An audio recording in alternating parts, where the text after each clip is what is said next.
Maigret and the Dead Girl. Chapter 1, in which Inspector Lognon discovers a body and complains that it is being taken away from him.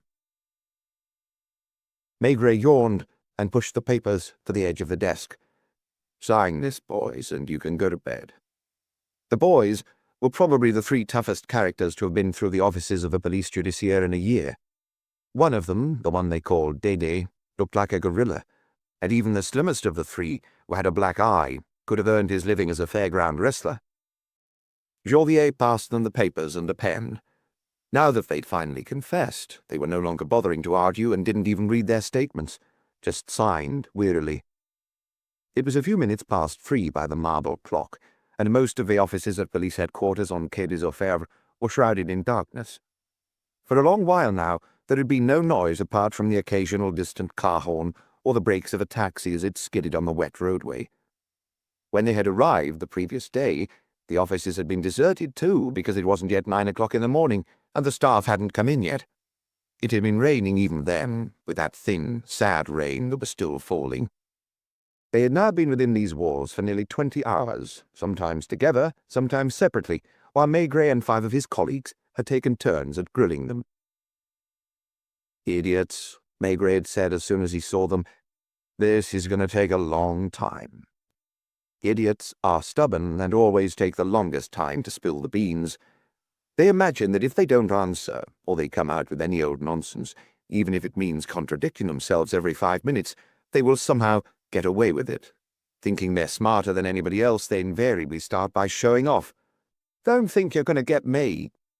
For months, they'd been operating in the area of Rue Lafayette, and the newspapers called them the Wall Breakers. Thanks to an anonymous telephone call, they'd finally been arrested. There were still coffee dregs in the cups and a small enamel coffee pot on a portable stove. Everyone was grey-faced, with drawn features. Maigret had smoked so much that his throat was irritated. Once the 3 men were taken away, he would suggest to Janvier that they go somewhere for onion soup. His desire for sleep had passed. It was at about 11 o'clock that he had had a sudden feeling of tiredness and had gone to his office for a quick doze. But now, the last thing on his mind was sleep. Ask Vacher to come and get them. Just as they were leaving the inspector's office, the telephone rang. Maigret picked up the receiver. "Who's that?" the voice asked. He frowned and did not reply immediately. "Jussieu?" the voice continued at the other end of the line. That was the name of the inspector who should have been on duty. Maigret sent him home at 10 o'clock. "No," he grunted. "Maigret." "Sorry, Detective Chief Inspector. Waymore here, from the central switchboard." The call came from the other building, from the vast room where all police emergency calls ended up. As soon as the glass on one of those red call boxes found throughout Paris was broken, a little light came on somewhere on a map that occupied a large part of one wall, and a man would insert a plug into one of the sockets of the switchboard. "Central switchboard, go ahead." Sometimes it was a fight, sometimes a troublesome drunk, sometimes an officer on the beat who needed help. The switchboard operator would insert a plug into another socket. "Rue de Grenelle Station, is that you, Justin? Send a van to the embankment, number 210. There were 2 or 3 men on night duty at the central switchboard, and they probably also made themselves coffee. Sometimes, when it was something serious, they alerted the police judiciaire. At other times, they would simply phone headquarters to say hello to a friend. Maigret knew Raymond. "Jussieu has left," he said. "Did you have anything in particular to tell him?" "Only that the body of a young girl has been found on Place Vintimille." "Any details?" "The men from the 2nd District should be on the scene by now. I got the call 3 minutes ago." "Thanks a lot." The 3 robbers had left the office. Janvier returned, red-eyed, as he always was when he had had to stay overnight, and with stubble that gave him an unhealthy look. Maigret put on his coat and looked for his hat. "Coming?" They went down the stairs, one behind the other. Normally, they would have gone to Les Halles for their onion soup. Seeing the little black cars lined up in the courtyard, Maigret hesitated. "A young girl has been found dead on Place Vintimille," he said. Then, like someone looking for an excuse not to go to bed, "Shall we have a look?" Janvier got in behind the wheel of one of the cars.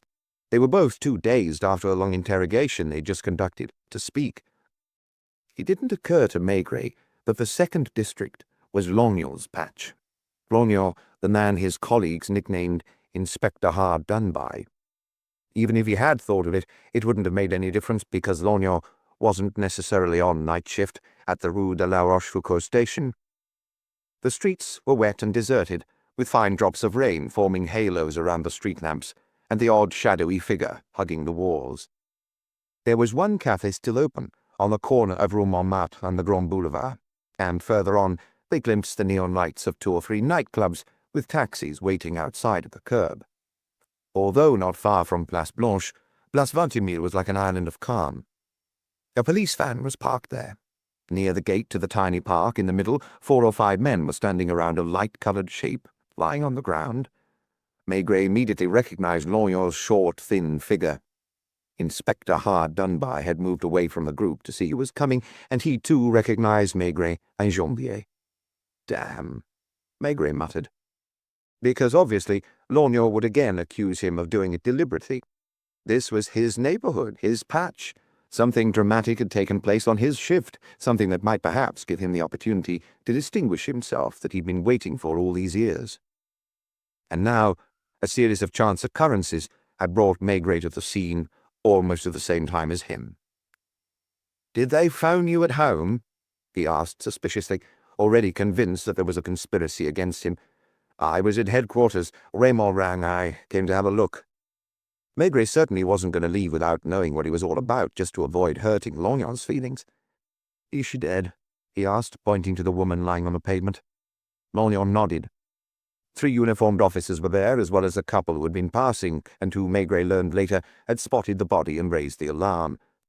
If it had happened only 100 meters away, a large crowd would already have gathered, but not many people go through Place Vingt-Mille at night. "Who is she?" "We don't know. She doesn't have any papers." "No handbag?" "No." Maigret took a few steps and bent down. The young woman was lying on her right side, one cheek on the wet pavement, one of her feet shoeless. "Have they found her shoe?" Lognon shook his head. It was quite startling to see her toes through the silk stocking. She was wearing a pale blue satin evening gown, and perhaps because of the position she was in, this gown seemed too big for her. The face was young, no more than 20 or so, Maigret thought. What about the doctor? "I'm waiting. We should be here soon." Maigret turned to Janvier. "Call criminal records and get them to send some photographers." There was no blood visible on the dress. Maigret shone a torch belonging to one of the officers on the face, and noticed that the one visible eye was slightly swollen, as was the upper lip. "No coat?" he asked. It was March. The air was quite mild, although not mild enough to walk about at night, especially in the rain, in a light gown that left the shoulders bare and was held up only by narrow straps. "She probably wasn't killed here," Lognon murmured glumly, as if he was doing his duty by helping Maigret, but was personally losing interest in the case. He was deliberately keeping his distance. Janvier had set off for one of the bars on Place Blanche to telephone. A taxi soon stopped, bringing a local doctor. "You can have a look, doctor, but don't move her before the photographers get here. There's no doubt she's dead." The doctor bent down and touched the wrist and the chest, then stood up again without a word, quite unconcerned, and waited like the others. "Are you coming?" asked the woman who was holding her husband's arm and was starting to feel cold. "Wait a bit. What for?" "I don't know. They must be about to do something." Maigret turned to them. "Have you given your names and addresses?" "Oh, to that gentleman, yes." They pointed to Lognon. "What time was it when you discovered the body?" They looked at each other. "We left the cabaret at 3. 3:05, the woman corrected him. "I looked at my watch while you were getting your coat." "Whatever time it was, it only took us 3 or 4 minutes to get here. We were going to walk round the outside of the square when I saw a splash of colour on the pavement." "Was she already dead?" "I suppose so. She wasn't moving."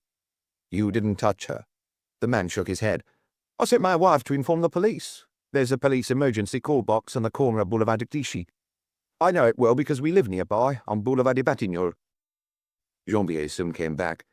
"They'll be here in a few minutes," he announced. "I don't suppose Immerse was there." Although he couldn't have said why, Maigret had the impression that this was the start of quite a complicated case. He waited, his pipe in his mouth, his hands in his pockets, glancing every now and again at the form lying on the ground. The blue gown wasn't at all new, and the material was quite ordinary. It could have been the dress of one of the many hostesses who worked the clubs of Montmartre. The shoe, too, a silver shoe with a very high heel and a worn sole, could have belonged to one of them. The first idea that came to mind was that a hostess on her way home had been attacked by someone who had stolen her handbag. But in that case, one of the shoes wouldn't have disappeared, and the attacker wouldn't have gone to the trouble of removing the victim's coat. "She must have been killed elsewhere," he said to Janvier in a low voice. Lorgnon, who had his ears peeled, heard this and gave a kind of bitter grin. He had been the first to put forward this theory. If she had been killed elsewhere, why had the body been left on this square? It wasn't likely that the killer had carried the young woman on his shoulder. He must have used a car. In that case, it would have been easy for him to hide her on some patch of waste ground or throw her in the Seine. Maigret wouldn't have admitted that what intrigued him most was the victim's face. All he had seen of it so far was one profile. Was it the bruises that gave her that sullen air? She looked like a bad-tempered little girl. Her combed-back brown hair was very smooth but naturally wavy. The rain had diluted her makeup a little, and instead of making her older or uglier, it made her younger and more appealing. "Come here a moment, Lorgnon." Maigret drew him aside. "I'm listening, Chief." "Do you have any thoughts about this?" "You know perfectly well I never have any thoughts. I'm just a local inspector." "Ever seen the girl before?" Lorgnon knew the area around Place Blanche and Place Pigalle better than anyone. "Never." "A hostess?" "If she is, she's not a regular. I know just about all of them." "I'm going to need you." "You don't have to say that just to please me. Once Cadis or Favre gets involved, it's none of my business anymore. Not that I'm complaining. It's only natural. I'm used to it. You just have to give me my orders and I'll do my best." "The best thing you can do right now is question the doormen of the nightclubs, don't you think?" Lorgnon glanced at the body and sighed. "I'm on to it." In his mind, he was deliberately being sent away. They watched him cross the street with that eternally weary walk of his, and he took care not to turn around. The car from Criminal Records arrived. One of the officers on the scene was making an effort to get rid of a drunk who had approached and was becoming indignant at the fact that nobody was helping the little lady. "You're all the same, you coppers, just because someone's had a bit too much to drink." Once the photographs had been taken, the doctor was able to bend over the body and turn it onto its back, revealing the whole face, which now looked even younger. "How did she die?" Maigret asked. "Fractured skull." The doctor had his fingers in the dead girl's hair. "She was struck on the head with a very heavy object. A hammer, a spanner, a piece of lead piping, something like that. Before that, she'd been struck in the face, probably punched." "Can you determine the approximate time of death?" "In my opinion, between 2 and 3 in the morning. Dr. Paul will be able to tell you more after the post-mortem." The van from the Forensic Institute had also arrived. The men were just waiting for a signal to put the body on a stretcher and take it to Pont d'Austerlitz. "Go ahead," Maigret said with a sigh. He looked around for Janvier. "Should we go and eat?" Neither of them was hungry, but they went to a brasserie all the same and ordered some onion soup, just because they decided to do so an hour earlier. Maigret had given instructions for a photograph of the dead girl to be sent to the newspapers so that it might appear in the morning editions, if at all possible. "Are you going over there?" Janvier asked. Maigret knew he was referring to the morgue, which was now called the Forensic Institute. "I think I'll drop by. Dr. Paul will be there. I phoned him." "How about a Calvados?" "Why not?" Two women were eating sauerkraut at a nearby table, both hostesses, both in evening dress, and Maigret watched them attentively as if trying to spot the subtle differences between them and the dead girl. "Are you going home?" Janvier made up his mind. "I'll go with you." It was 4:30 by the time they got to the Forensic Institute. Dr. Paul, who had only just arrived, was putting on his white coat, a cigarette dangling from his lower lip, as always when he was about to conduct a post-mortem. "Have you examined her, Doctor?" "I've had a quick look." The body was naked on a marble slab, and Maigret turned his eyes away. What do you think?" "I'd say she was between 19 and 22. She was in good health, and I suspect she was malnourished." "A nightclub hostess?" Dr. Paul looked at him with wicked little eyes. "You mean a girl who sleeps with the customers?" "Something like that." "Then the answer is no." "How can you be so categorical?" because this girl has never slept with anyone. Georges, who had been mechanically looking at the body under the spotlight, now blushed and turned his head away. Are you sure? Certain. He put on his rubber gloves and got his instruments ready on an enameled table. Are you staying? We'll go next door. Will you be long? Less than an hour. It depends on what I find. Would you like an analysis of the stomach contents? Preferably. You never know. Maigret and Janvier went into an adjoining office where they sat down as formally as in a waiting room. Both still had the image of the white young body on their retinas. How I know she is, Janvier murmured after a long silence. You don't put on an evening gown except to go to the theatre, some kind of nightclub or a party. They must both have had the same idea. Something didn't feel right. There weren't many parties for which evening dress was required, and you wouldn't see a gown as cheap and faded as the one worn by the unknown girl at that kind of party anyway. On the other hand, after what Dr. Paul had said, it was getting harder to imagine the girl working in a Montmartre nightclub. A wedding, Maigret suggested, although he wasn't really convinced. That was another occasion people dressed up for. You think so? No, Maigret sighed as he lit a pipe. Let's just wait. They'd been silent for 10 minutes when he said to Janvier, Do you mind going and fetching her clothes? Do you really want them? Maigret nodded, unless you can't stand it. Janvier opened the door, was gone for barely 2 minutes, and when he returned he was so pale that Maigret thought he was going to vomit. He was holding the blue gown and some white underwear. Has Paul nearly finished? I don't know. I'd preferred not to look. Pass me the gown. It had been washed, often. He moved a hem aside, revealing that the colour had faded. A label bore the words, Mademoiselle Irene, 35B, Eau de Douai. That's not far from Place Ventimille, Maigret said. He examined the stockings. One of her feet was soaking wet. The knickers, the brassiere, and a thin suspender belt. Is this all she had on her body? Yes. The shoe comes from Rue Notre-Dame de Lorette. Local again. If it hadn't been for Dr. Paul's assertion, it would have precisely matched what a nightclub hostess or a young woman looking for adventure in Montmartre would have worn.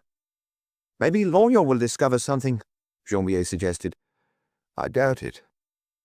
They were both equally uncomfortable, unable to stop themselves from thinking about what was happening on the other side of the door. 3/4 of an hour went by before the door opened.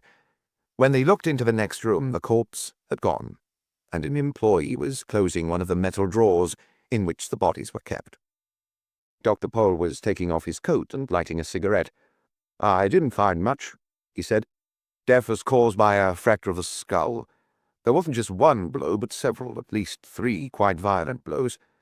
It's impossible to establish what object was used. It could as easily have been a tool as a brass poker or a candlestick, anything heavy and blunt. She fell to her knees first and tried to grab onto someone. I found some strands of dark wool under the nails. I'll send them to the lab in a while. The fact that it was wool seems to indicate that they were a man's clothes she cleft onto like that. So, there was a struggle. Dr. Paul opened a cupboard, where, along with his white coat, his rubber gloves, and various miscellaneous objects, he kept a bottle of liqueur brandy. Like a drink, Maigret accepted without any false shame. Janvier, seeing this, also nodded. What I'm going to add is only a personal opinion. Before being struck with some kind of instrument, she was hit in the face, either punched or slapped. I'd opt for a couple of good slaps. I don't know if that was when she fell to her knees, but I'm inclined to think it was, and that it was then that they decided to finish her off. In other words, she wasn't attacked from behind. Definitely not. So it wasn't some thief who surprised her on the street corner. In my opinion, no. And there's nothing to prove it happened outdoors. Did you learn anything from the stomach contents? Oh, yes. And from an analysis of her blood, too. What? There was a slight smile on Dr. Paul's lips, the smile that seemed to be saying, Sorry, I'm going to disappoint you. He took his time, like when he told one of those anecdotes he specialized in. She was at least 3/4 drunk. Are you sure? In my report tomorrow you'll find the percentage of alcohol found in her blood. I'll also send you the results of the complete analysis I'll be making of the stomach contents. Her last meal was eaten about 6 to 8 hours before she died." "What time did she die?" "Around 2 in the morning, before 2 rather than after. That puts her last meal at 6 or 7 in the evening. But not her last drink. It was unlikely that the body could have lain there on Place Ventimille for a long time before being discovered. 10 minutes? A quarter of an hour? Certainly no longer than that. Which meant that at least 3/4 of an hour had elapsed between the time of death and the time the body had been dumped on the pavement. Any jewellery?" Paul went into the adjoining room to fetch it. There was a pair of gold earrings, decorated with very small jewels in the shape of flowers, and a ring, also decorated with a slightly larger ruby. They weren't fake, but they weren't of any great value either. Judging by their style, the 3 items were about 30 years old, maybe more. "Is that all?" "Did you examine her hands?" One of Dr. Pohl's specialities was determining people's professions from the telltale marks of wear on their hands, which had several times made it possible to identify persons unknown. "She probably did a bit of housework, not much. She wasn't a typist or a seamstress. 3 or 4 years ago she was operated on for appendicitis by a second-rate surgeon. That's all I can tell you right now. Are you going home to bed?" "I think so, yes," Maigret murmured. "Good night, then. I'm staying here. You'll get my report about 9 in the morning. Another drink?" Maigret and Janvier found themselves outside again. The barges moored by the quayside were starting to stir into life. "Can I drop you at home, Chief?" Maigret said yes. They passed Gare de Lyon, where a train had just arrived. The sky was getting paler. It was colder now than during the night. A few windows were lit, and every now and again a man passed on his way to work. "I don't want to see you in the office before this afternoon." "What about you?" "I'm probably going to bed as well." "Good night, Chief." Maigret climbed the stairs noiselessly. As he was trying to insert the key in the lock, the door opened, and Madame Maigret in her nightdress switched on the light and looked at him with dazzled eyes. You're back late? What time is it?" Even when she was fast asleep, he could never climb the stairs without her hearing him. "I don't know. After 5. You hungry?" "No." "Come to bed soon. Cup of coffee?" "No, thanks." He undressed and slipped into the warm bed. Instead of falling asleep, he kept thinking about the dead girl on Place Ventimille. Outside he could hear Paris gradually waking up. Isolated sounds, some far, some near, infrequent at first, then forming a kind of familiar symphony. The concierges were starting to drag the dustbins to the curb. The footsteps of the dairymaid putting bottles of milk outside the doors echoed on the stairs. Finally, Madame Maigret got out of bed with infinite care, and he had to make an effort not to smile and give himself away. He heard her in the bathroom, then in the kitchen, where she switched on the gas, and he soon smelled the aroma of coffee wafting through the apartment. He wasn't deliberately trying not to sleep. Sleep just wouldn't come. Maybe because he was too tired. His wife jumped when he came into the kitchen in dressing gown and slippers while she was having her breakfast. The light was still on, even though it was already day outside. "Can't you sleep?" "As you can see." "Would you like some breakfast?" "If there's some going." She didn't ask him why he had been out for most of the night. She had noticed that his coat was wet. "I hope he didn't catch cold." When he had drunk his coffee, he picked up the telephone and called the 2nd District. "Is Inspector Longyon there?" The nightclubs had long since closed their doors, and Longyon would have gone to bed, but he was at his desk all the same. "Longyon? Maigret here. Anything to report?" "Nothing. I've visited all the clubs and questioned the taxi drivers parked outside." Because of Dr. Pohl's words, Maigret had expected this. "I think you can go home to bed." "What about you?" In Longyon's language, that meant, "You're sending me to bed so you can continue the investigation as you see fit, and later they'll say that idiot Longyon didn't find a thing." Maigret thought of Madame Longyon, thin and mournful, prevented by her disabilities from leaving the apartment on Place Constantin-Piqueur. Whenever the inspector got home, it was only to hear her moaning and complaining, and to have to do the housework and shopping. "Are you sure you cleaned under the sideboard?" He felt sorry for Inspector Hard done by. "I have one small lead. I'm not sure if it'll get us anywhere." Longyon was silent at the other end of the line. "If you really don't want to sleep, I'll pick you up in an hour or 2. I'll be at the station.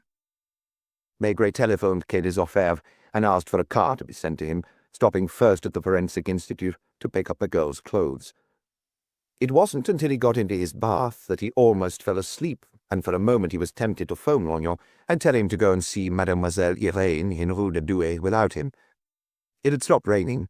The sky was white with a certain yellowish glow that raised hopes that the sun would come out sometime during the day.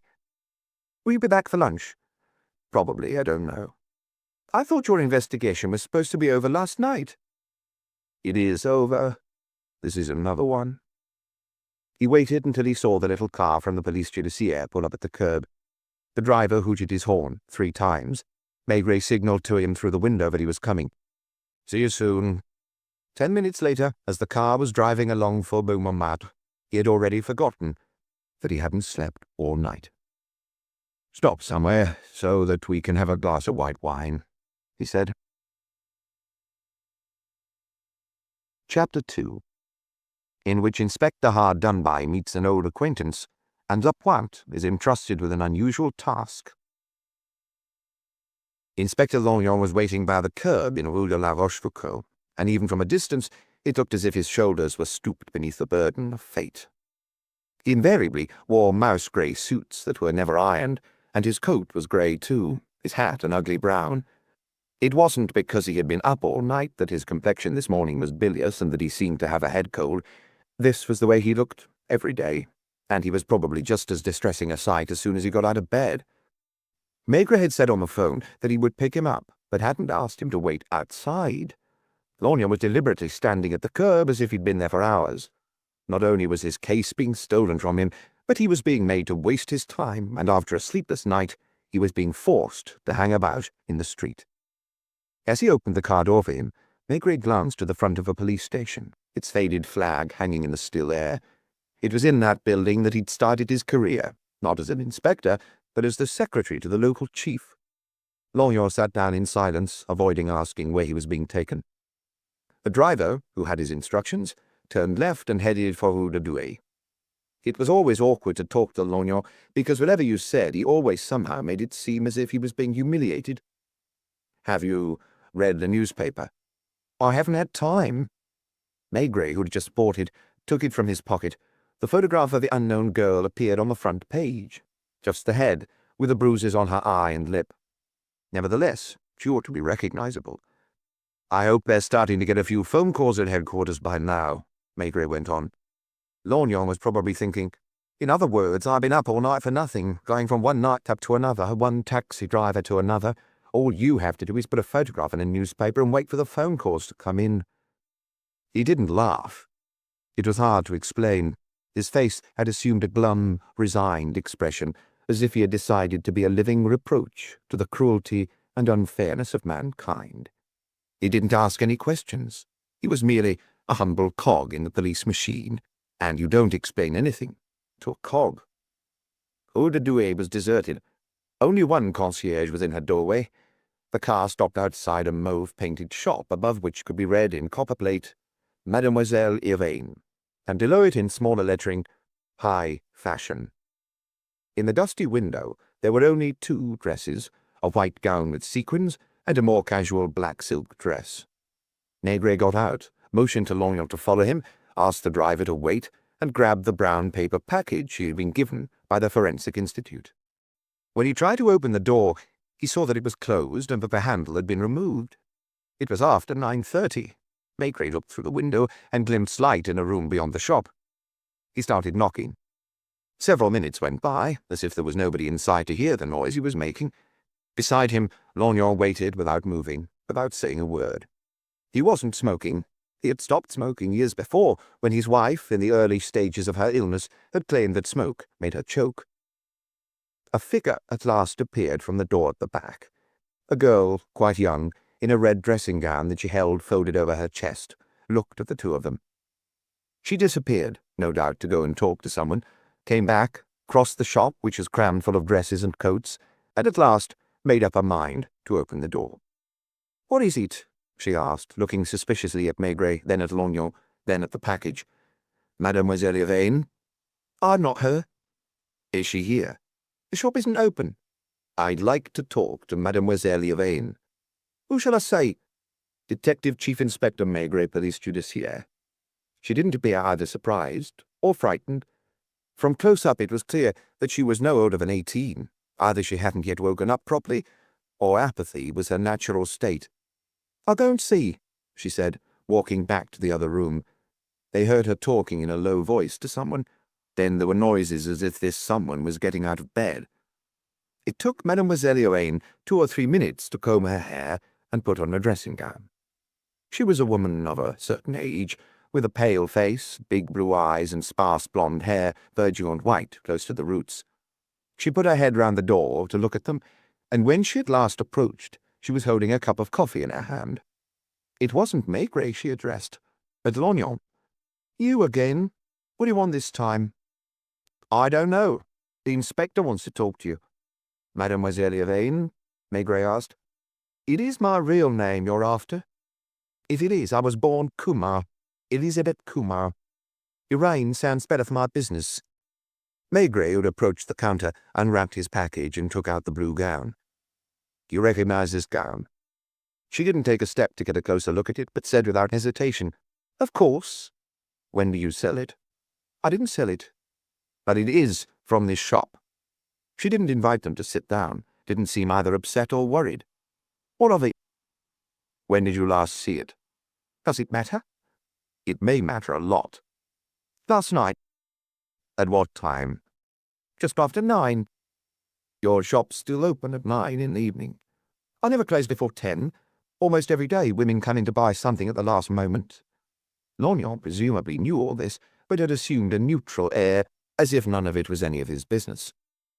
"I assume your customers are mostly hostesses and cabaret performers?" "Among other things. Some get up late in the evening, and they're always missing something to put on, stockings, a belt, a brassiere. Or else they noticed their dress was torn the night before." "You said just now that you didn't sell this gown."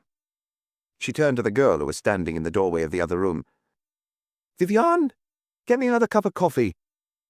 The girl hastened to get her cup with the zeal of a slave. "Is she your maid?" Maigret asked, watching her as she left the room. "No, I've taken her under my wing. She also turned up one evening, just like that, and stayed." She didn't bother to explain. Once again, Lognon, at whom she occasionally glanced, must have known all about it.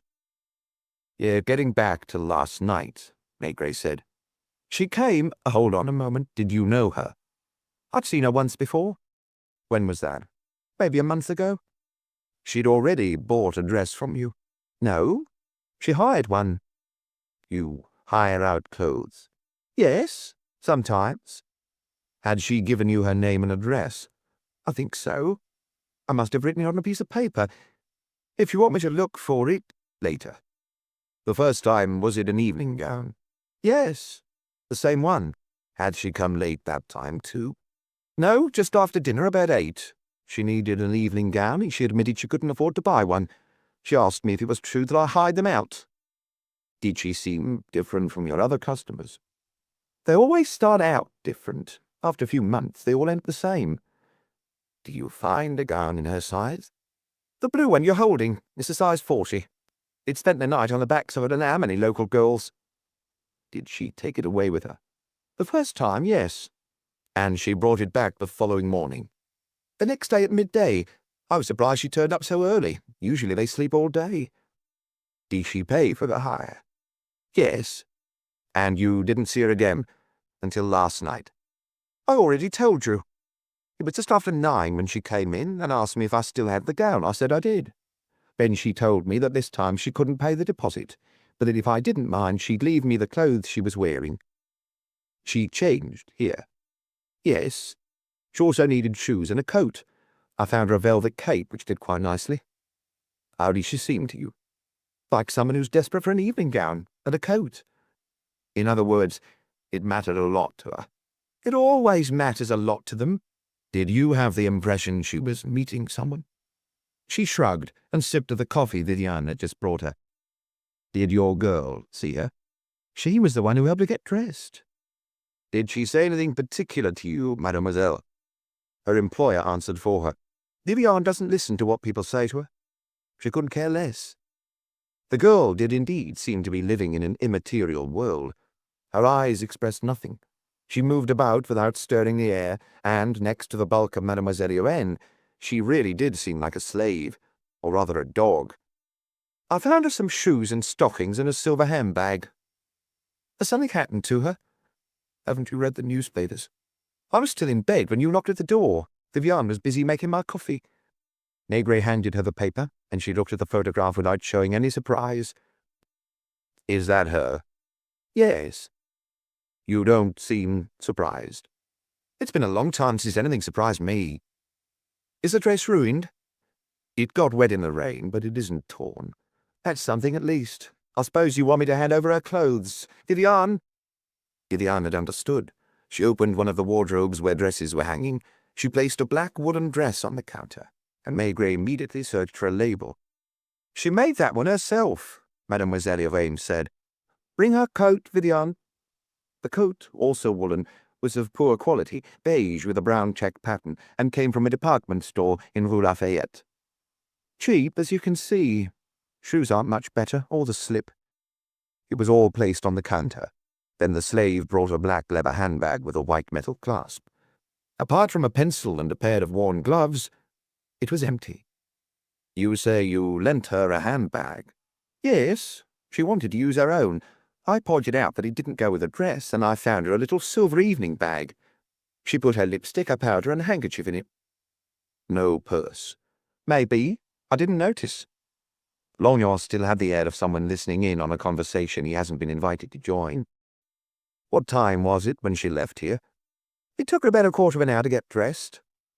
Was she in a hurry? She seemed to be. She checked the time more than once. On her watch? I didn't see any watch on her. There's a clock over the counter. When she left, it was raining. Did she take a taxi? There were no taxis in the street. She set off in the direction of Place Blanche. Did she give you her name and address again? I didn't ask her. Would you mind trying to find the piece of paper where you noted them down the first time?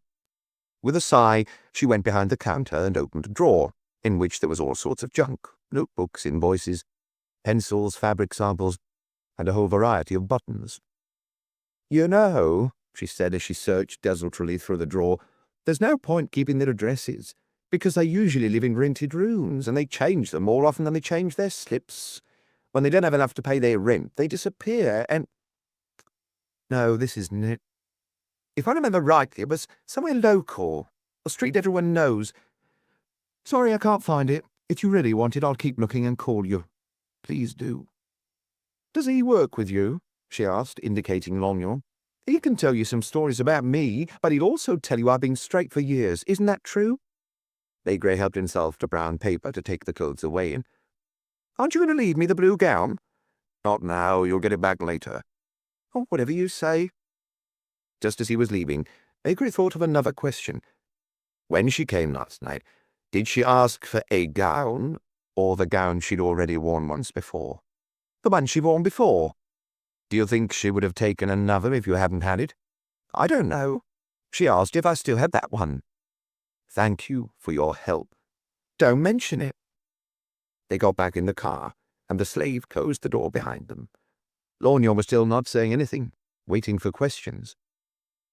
Has she been in prison? 3 or 4 times. Receiving stolen goods? Yes. When was the last time? 4 or 5 years ago. She started out as a dancer, then assistant madam in a brothel in the days when they still existed. Has she always had a slave? The driver was waiting to be told where to go. Are you going home, Lognon? If you have no urgent orders to give me. Las Constantin Becker, Maigret said. I can walk. Damn it, why did you always have to have that humble, resigned air? Do you know Viviane? Not that one. They change from time to time. Does she throw them out? No, the girls leave when they want to. She takes them in when they're broke and never know her to sleep. Why? Maybe because she doesn't want to leave them on the streets. Lognon seemed to be saying, I know you don't believe it, that you suspect God knows what ulterior motives, but a woman like that can sometimes feel pity and do something purely out of charity. I'm the same. Everyone thinks I'm... Maigret sighed. I really think you should get some rest, Lognon. I'll probably need you tonight. What do you think of this case?" The inspector didn't reply, merely shrugged his shoulders. What was the point in pretending to believe he had thoughts of his own when everyone, he was convinced of it, took him for an idiot? It was a pity. Not only was he intelligent, but he was one of the most conscientious men on the Paris force. They stopped on the little square outside an apartment block. "Will you call me at the office?" "No, at home. I'd prefer you to wait at home." Half an hour later, Maigret got to Quai des Orfèvres with his package under his arm and walked into the inspector's office. "Anything for me, Luca?" "Nothing, Chief." He frowned, surprised and disappointed. It had been hours now since the photograph had appeared in the newspapers. "No phone calls?" "Only about some cheese that was stolen from his house." "I meant the girl who was killed last night." "Not a thing." Dr. Pohl's report was on his desk, and he merely glanced at it, noting that it added nothing to what the doctor had told him the previous night. "Can you send in Lapointe?" While waiting, he looked in turn at the clothes he had spread over an armchair and at the photograph of a dead girl. "Good morning, Chief. Can you have something for me?" He showed him the photograph, the dress, and the underwear. "First of all, I want you to take all these things upstairs to Immerse and ask him to give them the usual treatment." In other words, Immerse would place the clothes in a paper bag and shake them until the dust fell off. He would then examine the dust with a microscope and analyze it. That sometimes yielded results. "I want you to give the same attention to the handbag, the shoes, and the evening gown. Got that?" "Yes. Do we still not know who she is?" "We don't know anything, except that last night she borrowed this blue gown for one night from a shop in Montmartre. When Immerse has finished with it, go to the Forensic Institute and take a good look at the body." Young Lapointe, who had only been in the job for 2 years, grimaced. "This is important. Then I want you to go to a model agency, doesn't matter which. There's one in Rue Saint-Florentin. You need to find a young woman who's about the same size and weight as the dead girl. Size 40. For a moment, Lapointe wondered if Maigret was serious, or just teasing him. "What then?" he asked. "Make her try on the dresses. If they fit her, bring her here, take her upstairs, and ask them to photograph her." Lapointe was starting to understand. "Oh, that's not all. I want a photograph of a dead girl, too, with makeup and everything. A photograph that makes it look as if she's alive." In criminal records, they had a photographer who was a real specialist in this kind of work. Then they need to combine the two photographs so that we have the dead girl's head on the model's body. Be quick about it. I'd like it in time for the last edition of the evening papers. Alone now in his office, Maigret signed a few papers that needed dispatching, filled a pipe, called Luca, and asked him to find the file on Elisabeth Kumar, known as Irene, just in case. He was convinced it wouldn't lead to anything, that she told the truth, but so far she was the only person to have identified the girl found dead on Place Ventimille. The more time passed, the more surprised he was not to have received any telephone calls. If the girl had lived in Paris, there were a number of possibilities. Firstly, that she lived with her parents, in which case they would have rushed to the nearest police station or come straight to Quai des Orfèvres as soon as they saw the photograph in the newspapers. If she had her own apartment, she had neighbors, a concierge, and probably did her shopping locally. Did she live with a girlfriend, as is often the case? That meant one more person to worry about her disappearance and recognize her picture. She might also have been staying in a hostel for students or for young women who work. There were several such hostels, which meant even more people knew her. The final possibility was a furnished room in one of the thousands of little hotels in Paris. Maigret rang the inspector's office. "Is Torrance there? If he's not busy, tell him to come and see me." If she lived with her parents, all they could do was wait. The same thing if she had an apartment in a private house, alone or with a friend. But in the other cases, it was possible to speed things up. "Sit down, Torrance. You see this photograph? Don't worry, we'll have a better one later this afternoon. Imagine this girl wearing a black dress and a beige check coat. That's how people are used to seeing her." Just then, a beam of sunlight slid in through the window and drew a bright line on the desk. Maigret broke off for a moment to greet it, as surprised as someone looking at a bird coming to rest on a windowsill. "First, go down to the hotel agency and ask them to show this photograph around the cheap hotels. Best to start with the 9th and 18th arrondissements. You know what I mean?" Yes. Do you know her name? We don't know anything. What you can do is draw up a list of hostels for young women and start doing the rounds. It probably won't yield any results, but I don't want to rule anything out. Got it. That's all. Take a car to make things quicker. It had suddenly got warmer, and he went and opened the window, fiddled with a few more papers on his desk, looked at the time, and decided to go home to bed. Wake me up about 4, he told his wife. Is it necessary? It wasn't necessary. Basically, it was only a question of waiting. He fell almost immediately into a heavy sleep, and when his wife approached the bed, a cup of coffee in her hand, he looked at her as if surprised to be here, with sunlight filling the room. It's 4 o'clock. You told me. Yes. Any phone calls? Only the plumber to say. The first editions of the afternoon papers had come out about 1 o'clock. They all featured the same photograph as the morning ones. Even though the dead girl had been slightly disfigured, Mademoiselle Yvain had nevertheless recognized her immediately, despite the fact that she'd only seen her twice. The possibility remained that the girl wasn't from Paris, wasn't staying in a hotel, and that on the 2 occasions she'd come to Rue de Douai, she'd only arrived a few hours earlier. That wasn't very likely, though, given that the clothes she wore, apart from the dress she had made herself, had been bought from shops in Rue Lafayette. Will you be back for dinner? Maybe. If you have to stay out this evening, take your big overcoat anyway. It'll be cold after dark. When he entered his office, there was no message on his desk blotter, which upset him. He called Luca. Still nothing? No telephone calls? Still nothing, Chief. I brought you the file on Elizabeth Kumar. Standing, he leafed through it without finding anything other than what Longyon had told him. Verpont sent the photographs to the newspapers. Is he here? He's waiting for you. Send him in.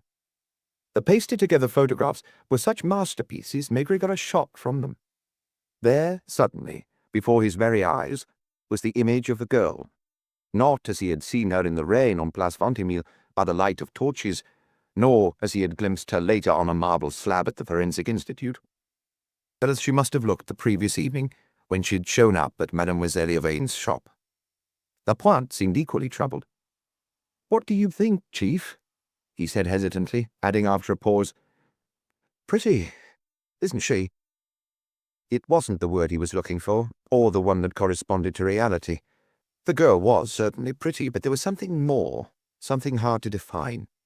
The photographer had even managed to bring her eyes to life, eyes that seemed to be asking an unanswerable question. In 2 of the prints, she was wearing only her black dress. In another, she had on her brown check coat. In the last one, finally, she was in evening dress. You could imagine her on the streets of Paris, where there were so many girls like her, dodging in and out of the crowds, stopping every now and again to look at shop windows, then continuing on their way to God knows where. She had had a mother and father, friends at school, people who had known her later, men and women. She had talked to them. They had called her by her name. But now that she was dead, nobody appeared to remember her. Nobody was getting worried. It was as if she had never existed. I hope it wasn't too difficult. What? Finding a model. Only embarrassing. I was surrounded by a dozen of them, and when I showed them the dresses, they all wanted to try them on. In front of you. Oh, they're used to it. After 2 years in the police judiciaire, Lapointe could still blush. Have the photographs sent to the provincial flying squads. I already thought of that. I took the liberty of sending them without waiting for your instructions. Perfect. Have you sent them to all the police stations in Paris, too? They went off half an hour ago. Get me Longyon on the phone. At the 2nd District? No. At home. A few minutes later, a voice said into the phone, Inspector Longyon speaking. Maigret here. I know. I've had some photographs sent to your office, the same ones that'll appear in the newspapers in an hour or 2. Do you want me to do the rounds again? Maigret would have been hard put to say why he didn't think it would lead anywhere. The visit to Mademoiselle Yvain, the origin of the evening gown, the time the murder had been committed, the place. Everything seemed to indicate a connection with the neighborhood where the nightclubs were. Why, at 9 in the evening, had the girl felt the need to get hold of an evening gown, unless it was necessary for her to go to a place where people dress up? It was too late to go to the theatre, and apart from the opera or a first night, You don't absolutely have to wear evening dress there. Try, just in case. Check especially those taxi drivers who work nights." Maigret hung up. Lapointe was still there, awaiting instructions, and Maigret didn't know what instructions to give him. Just in case, he called a shop in Rue de Douai, too. "Mademoiselle Yvain?" "Speaking." "Did you find that address?" "Oh, it's you." "No, I've looked everywhere. I must have thrown the paper away or used it to write down a customer's measurements. But I've remembered her first name. I'm almost sure of it. It's Louise. The surname also starts with an L. La something. Like La Montagne or La Boyere. Not back, but something like it." When she transferred the objects from her own bag to the silver bag, did you notice if there was an identity card? "No." "Keys?" "Wait, I think I can see keys. Not keys, just one little brass key." He heard her calling, "Viviane, come here for a moment." He didn't hear what she said to her slave. "Viviane also thinks she saw a key," she confirmed. "A flat key?" "Yes, you know, like most of the ones they make nowadays." "Was there any money?" "A few folded banknotes, I remember that too. Not much, maybe 200 or 300 franc notes. I remember thinking she wouldn't get far on that." "Anything else?" "No, I think that's everything." There was a knock at the door. It was Janvier, who had just arrived. On seeing the prints on the desk, he had the same shock as Maigret. "You found some photographs of her," he said in surprise. He frowned and took a closer look. "Did they do them upstairs?" Finally he murmured, "Strange girl, isn't she?" They still didn't know anything about her, except that nobody, apart from a woman who hired out dresses, seemed to know her. "What do we do?" All Maigret could do was shrug and say, "We wait." Chapter 3. The maid who is unused to the telephone, and the old lady in Rue de Clichy. Somewhat glum and disappointed, Maigret had stayed at headquarters until 7 in the evening, and then had taken the bus home to Boulevard Michel-Lenoir. There was a newspaper unfolded on the pedestal table, with a photograph of a dead girl on the front page, and the accompanying article probably said that Detective Chief Inspector Maigret was in charge of the case. But his wife didn't ask him any questions, nor did she try to distract him. After a while, as they were eating together and had almost got to the dessert, he happened to look at her, and was surprised to find her as anxious as he was. He didn't wonder if she was thinking about the same thing. Later he went and sat down in his armchair, lit his pipe, and looked through the paper while Madame Maigret cleared the table and washed up. It was only when she sat down facing him, the basket of socks and stockings on her knees, that he looked at her 2 or 3 times, surreptitiously, and finally murmured, as if it was something of no great importance, "I wonder what would make a girl feel the urgent need to wear an evening gown." Why was he sure she'd been thinking about this the whole time? He could even have sworn from her little sigh of satisfaction that she'd been waiting for him to ask her about it. "It may not be necessary to look too far," she said. "What do you mean?" "I mean, a man would probably never think of putting on a dinner jacket or tails without a specific reason. But it's different for a girl. When I was 13, I worked for hours and hours on the sly, fixing up an old evening gown my mother had thrown away." He looked at her in surprise, as if suddenly discovering an unknown side of his wife's character. "Sometimes at night, when they thought I was asleep, I'd get up and put on that gown and look at myself in the mirror. And once, when my parents had gone out, I put it on, along with my mother's shoes, which were too big for me, and walked as far as the corner of the street." He was silent for more than a minute, not even noticing that she was blushing at the secret she'd told him. "You were 13, he said at last. "One of my aunts, Aunt Cécile, whom you never met, though I've often talked about her, the one who was rich for a few years and whose husband was ruined overnight, often shut herself up in her room and spent hours doing her hair and getting dressed as if she was going to the opera. If you knocked at her door, she'd reply that she had a migraine. One day I looked through the keyhole and discovered the truth.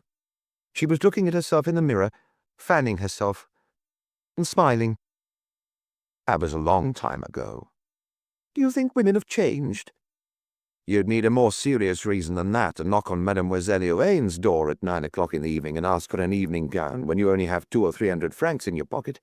then put it on right away and walk off in the rain. What I mean is that it isn't necessarily a reason a man would find serious. He understood what she meant, but wasn't convinced. Are you tired? He nodded. They went to bed early. In the morning it was windy and the sky threatened rain. Madame Maigret made him take his umbrella. At Quai des Orfèvres, he almost missed the call because he was already at the door, just about to leave the office to attend the daily briefing, when the telephone rang. He retraced his steps. Hello, Detective Chief Inspector Maigret. Someone who won't give her name is asking to speak to you personally, the switchboard operator said. Put her through. As soon as the connection was made, he heard a piercing voice, so shrill that it made the receiver vibrate, the voice of someone who wasn't used to the telephone. Is that Detective Chief Inspector Maigret? Yes, it is. Who's this? There was a silence. Hello? I'm listening. I can tell you something about the girl who was killed. The one who was found on Place Fontenelle. Another silence. He wondered if the person calling was a child. Go on. Do you know her?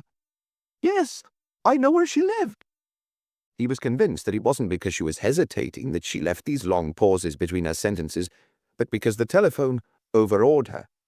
She shouted instead of speaking, holding her mouth too close to the receiver. A radio somewhere was playing music. He could make out the crying of a baby. Where's that? 113A Rue de Clichy. Who are you? If you want information, just ask the old lady on the second floor. Madame Cremier, her name is. He heard a second voice crying, Rose, Rose, what are you? Then, almost immediately, the person hung up. He only spent a few minutes in the commissioner's office, and as Janvier had just arrived, he took him with him. Janvier had scoured Paris in vain the previous evening. As for Lognon, who had been dealing with the nightclubs and the taxi drivers, he hadn't yet been in touch. She sounds like a young maid who's just arrived from the country, Maigret said to Janvier. She has an accent, but I can't place it. 113A Rue de Clichy was a well-to-do apartment building, like most buildings in the neighborhood. The two men first stopped to see the concierge, a woman in her 40s, who watched them suspiciously as they walked in. Police Judiciaire, Maigret announced, showing his badge. What do you want? Do you have a tenant named Madame Cremier? Second floor on the left. Is she in? Unless she's gone shopping. I didn't see her go past. Does she live alone? The concierge didn't seem to have an entirely easy conscience. Alone and not alone. What do you mean? Every now and again she has someone with her. A family member? No. Well, I don't see why I should make a big mystery out of it. She can look after herself. She sometimes takes a lodger. Just for short periods. She'd prefer to have someone who'd stay, of course, but with her character, she soon drives in the way. I think the last one was the 5th or 6th. Why didn't you say that from the start? Because the first time she had someone, a girl who was an assistant at the Galerie, she asked me to say she was her niece. And she gave you a cut. She shrugged. First of all, the owner doesn't allow his tenants to sublet. Then, when you let a furnished room, you have to declare it to the police and fill out forms. And finally, I don't think she declares that income to the tax people. Is that why you didn't get in touch with us? She knew what he was referring to. There was even a newspaper from the day before lying on a chair with a photograph of the unknown girl, clearly visible. Do you know her? She was the last one. The last what? The last lodger. The last niece, to use the old lady's word. When did you see her last? I don't know. I didn't pay any attention. Do you know her name? Madame Cremier called her Louise. There's no mail came for her while she lived here. I don't know her surname. I told you I wasn't supposed to know she was a lodger. People are allowed to have relatives staying with them, and now, because of that, I might lose my job. I suppose it'll be in the newspapers. It's possible. What kind of person was she? The girl? Nothing special. She'd nod when she passed the lodge if she thought of it, but she never troubled herself to say a word to me. Had she been here long? Janvier was taking notes, which had an effect on the concierge, making her think carefully before answering each question. If I remember rightly, she arrived just before the New Year. Did she have any luggage? Just a little blue suitcase. How did she come to know Madame Cremieux? I should have suspected it would end badly. This is the first time anybody's ever got round me like that, but I swear to you that whatever happens, it's the last. Madame Cremieux was already living in the building when her husband was alive. He was assistant manager in a bank. Actually, they were here before I arrived. When did he die? 5 or 6 years ago. They didn't have any children. She started complaining, saying how awful it was to live alone in a big apartment. Then she talked about money, how her pension stayed the same even though the cost of living kept going up. Is she rich? Well, she must have means. One day she told me she owned 2 buildings somewhere in the 10th arrondissement. The first time she had a lodger, she told me it was a relative from the provinces, but I soon guessed the truth and went to see her. That was when she offered to give me a quarter of the rent she received, and I was stupid enough to accept. It's true that her apartment's too big just for one person. Did she put ads in the newspapers? Yes, with no address though, just the telephone number. What kind of background did the lodgers have? Hard to say. Good backgrounds, almost always. They were young girls who worked and who were pleased to have a larger room than they'd find in a small hotel, and for the same price or even less. Just once she had a girl who seemed as respectable as the others, but would get up at night and let men in. That didn't last more than a couple of days. Tell me about the last one. What do you want to know? Everything. The concierge looked mechanically at the photograph in the newspaper. I told you, I only ever saw her pass by. She'd leave in the morning about 9 o'clock or past. Do you know if she worked? No. Did she come back for lunch? Madame Cremieux didn't allow them to cook in the apartment. What time would she get back? In the evening. Sometimes at 7, sometimes 10 or 11. Did she go out a lot? Did friends come asking for her? Nobody ever came asking for her. Did you ever see her in evening dress? She shook her head. You know, she was a girl like so many others, and I hardly paid any attention to her, especially as I didn't think she'd last. Why not? I told you, the old woman's happy enough to let the room, but she doesn't like being disturbed. She's in the habit of going to bed 10:30, and if her lodger has the misfortune to come back later, she makes a scene. When it comes down to it, it's not so much a lodger she's looking for as someone to keep her company and play cards with her. She didn't know why Maigret smiled at this. He had just thought of the dress merchant in Rue de Douai. Elisabeth Kumar picked up girls who were drifting, perhaps out of the goodness of her heart, but perhaps also not to be alone. And since they owed her everything, for a shorter or longer period of time, they became slaves of a kind. Madame Cremieux took in lodgers. Basically, that boiled down to the same thing. How many old ladies or old maids were there in Paris who tried in this way to make sure they had company, preferably the company of someone young and carefree? If only I could give back the small amount of money it brought me and avoid losing my job. To sum up, you don't know who she was, where she came from, what she did, or who she saw. No. And you didn't like her. I don't like people who don't have any more money than I have but think they're superior. So you think she was poor? I always saw her in the same dress and coat. Are there any maids in the building? Why'd you ask me that? There are 3 of them. The tenants on the first floor have one, so does the tenant on the second floor on the right. Then is one of them young and not long arrived from the country. You must mean Rose. Which one is that? The one on the second floor. The Larcher already had 2 children. Madame Larcher gave birth again 2 months ago, and as she couldn't manage, she had a maid fetched from Normandy. Do the Larcher have a telephone? Yes, the husband has a good position in an insurance company. I recently bought a car. Thank you. If only there was a way to stop the landlord finding out. One more question. Yesterday, when the photograph of the girl appeared in the newspaper, did you recognize her? She hesitated. I wasn't sure, she lied. The first photograph they published, you know. Did Madame Cremieux come and see you? She blushed.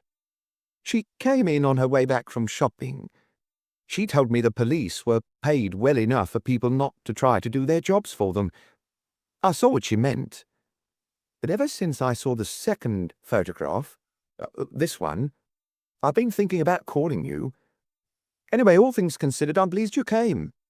It's taken quite a weight off my shoulders." There was a lift. Maigret and Janvier took it to the second floor. Behind the door on the right, the voices of children could be heard. Then another voice, which Maigret recognized, crying, Jean-Paul, Jean-Paul, will you leave your little sister alone?" It was at the door on the left that he rang the bell. There were light, furtive steps inside. Someone asked through the door, "Who is it?" "Madame Crémieux." "What do you want?" "Police." Quite a long silence, and finally a murmur, "One moment." She moved away, doubtless to tidy herself up a bit. When she returned to the door, the noise of her steps was no longer the same. She must have swapped her slippers for shoes. She opened reluctantly and looked at the two of them with sharp little eyes. "Please come in. I haven't finished my housework." All the same, she was wearing a fairly smart black dress, and her hair was neatly done. She was between 65 and 70, short, thin, and surprisingly vigorous for her age. "Do you have any identification?" Maigret showed her his badge, which she examined attentively. "So, you're Inspector Maigret." She led them into a living room, which was very large, but so cluttered with furniture and knickknacks that there was barely room to move. "Please, sit down. What can I do for you?" She herself sat down, her manner quite dignified, although she was unable to stop her fingers from tensing nervously. "It's about your lodger." "I don't have a lodger.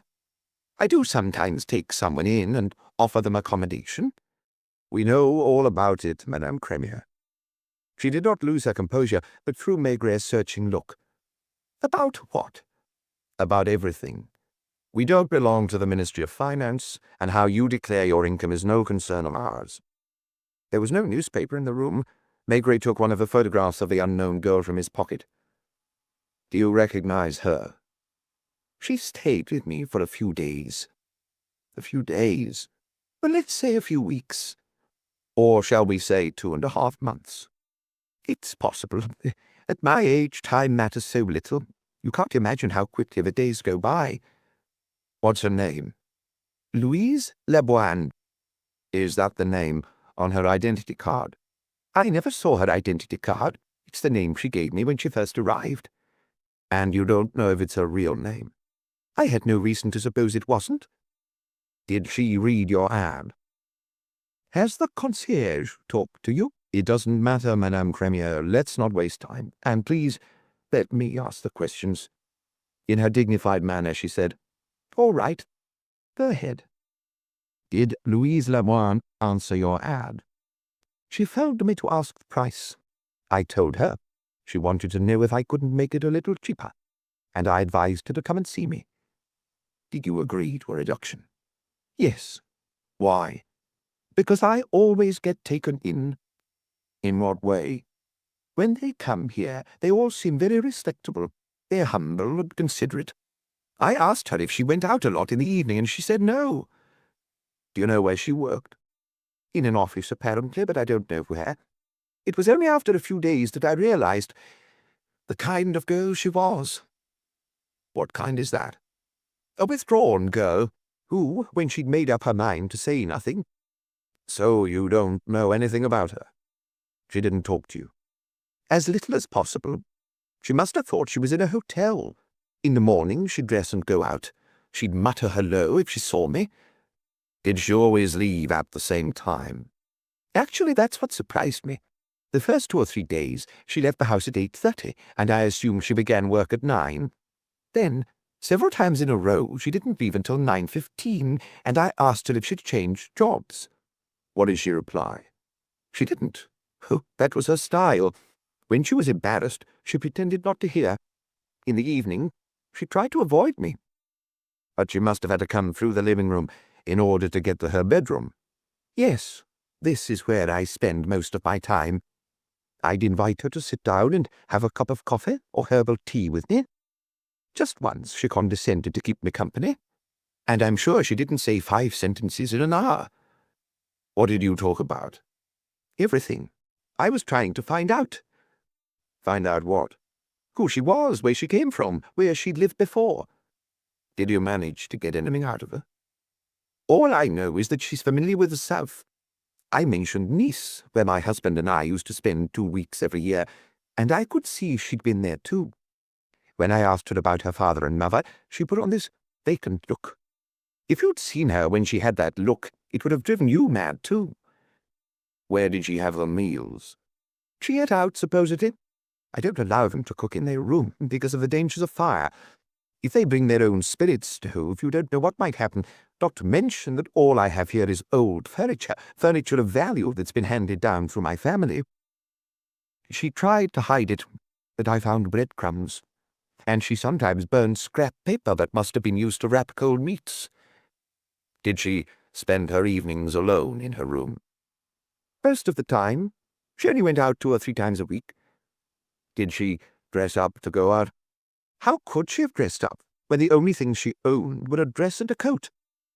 Last month, what I'd thought would happen, happened. What had you thought? That eventually she wouldn't have enough money to pay her rent. She couldn't pay. She gave me 100 francs on account and promised I'd get the rest at the end of the week. When the end of the week came, she tried to avoid me. I intercepted her.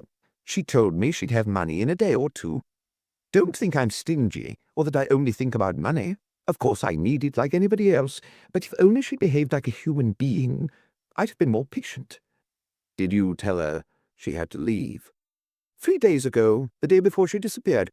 I simply told her that I was expecting a relative from the provinces, and that I needed the room. What was her reaction? She said, "All right."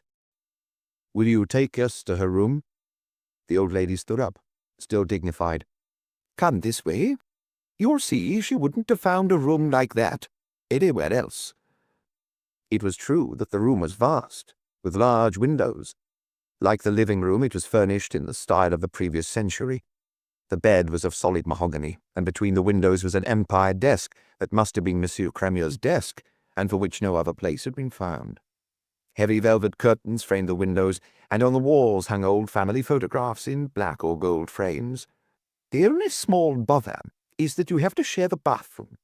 I always waited for her to go in first and never went in without knocking. I assume you haven't removed anything since she left? Certainly not. When she didn't come back, did you look through her things? There's not much to look through. I only came in to see if she'd taken her things with her. And had she? No. You can see for yourself. On the chest of drawers lay a comb, a hairbrush, a cheap manicure set, and a powder compact of a common brand. There was also a tube of aspirin and another tube containing sleeping pills. Maigret opened the drawers. All he found in them was a little underwear and an electric iron rolled up inside an artificial silk slip. "What did I tell you?" Madame Crémier exclaimed. "What?" "I'd also told her I didn't allow washing and ironing of clothes, so that's what she did when she shut herself up for an hour in the bathroom of an evening. And why she locked her door, too." Another drawer containing a box of ordinary writing paper, 2 or 3 pencils, and a pen. In the wardrobe, a cotton dressing gown was hanging. In a corner stood a suitcase made of blue fabric. It was locked, and there was no key to be seen. Maigret snapped the lock open with the tip of his penknife while the old woman came closer. The suitcase was empty. Did anyone ever come asking for her? No, nobody. Did you ever get the impression that someone had come into the apartment in your absence? I would have noticed. I know exactly where everything is. Did she ever get any telephone calls? Only once. When was that? About 2 weeks ago. No, longer than that. That's a month. One evening about 8 o'clock, when she was in her room, someone asked to speak to her. A man? A woman. Can you remember the exact words? They said, "Is Mademoiselle Leboine in?" I replied that I thought she was. I went and knocked on her door. "Telephone, Mademoiselle Louise." "For me?" she said, surprised. "For you, yes. I'm coming." That was the time I had the impression she'd been crying. Before or after the telephone call? Before, when she came out of her room. Was she fully dressed? No, she was in her dressing gown, and her feet were bare. Did you hear what she said? She said hardly anything, only, yes, all right, Who? Maybe. And finally, see you in a while. Did she go out? 10 minutes later. What time did she come back that evening? She didn't come back all night. It wasn't until 6 in the morning that I saw her come in. I'd been waiting for her, determined to throw her out. She told me she'd had to spend the night with a sick relative. She didn't look like someone who'd been enjoying herself. She went to bed and didn't leave her room for 2 days. I was the one who brought her food and brought her the aspirin. She complained that she had flu. Did she suspect that every phrase was forming an image in Maigret's mind? He seemed barely to be listening to her. Gradually he was reconstructing the life of the two women in the dark, cluttered apartment. For one of them at least it was simple. He had her there in front of him. What was harder to imagine were the girl's attitudes, her voice, her gestures, let alone what she might have been thinking. At least he now knew her name, assuming it was her real name. He knew where she'd slept for the last 2 months, where she had spent part of her evenings. He also knew that she had twice gone to Rue de Douai to rent or borrow an evening gown. The first time, she had paid. The second, she only had 200 or 300 francs in her pocket, barely enough for a taxi ride or a frugal meal. Was the first time she had gone to see Mademoiselle Elaine just after that phone call? It seemed unlikely. That time it hadn't been quite that late when she'd arrived at the shop. Plus, she had gone back to Rue de Clichy at 6 in the morning dressed in her usual dress and coat. She wouldn't have had time to give the blue satin gown back to Mademoiselle Elaine, who got up late. The thing that emerged from all of this was that 2 months earlier, around the beginning of January, she hadn't yet been at the end of her tether, since she had rented a room. She didn't have much money. She had bargained to obtain a reduction in the rent. She would leave in the morning at more or less regular hours, first about 8 o'clock, then after 9. What did she do with her days? All the evenings she didn't spend in her room. She didn't read. There were no books in the room, no magazines. If she sewed, it was only to mend her clothes and underwear. In a drawer he found just 3 reels of cotton, a thimble, a pair of scissors, beige silk for the stockings, and a few needles in a case. According to Dr. Paul, she was about 20. I swear this is the last time I sublet. I assume she cleaned her room herself. What do you think I am, her maid? If one of them tried, and believe me, she didn't get very far. How did she spend her Sundays? In the morning, she'd sleep late. Right from the first week, I noticed she didn't go to Mass. I asked her if she was a Catholic. She said she was. It was just to say something, don't you see? Sometimes she didn't go out until after 1 in the afternoon. I assume she went to the cinema. I remember picking up a cinema ticket in her room. You don't know what cinema it was? I didn't pay attention. It was a pink ticket. Just one.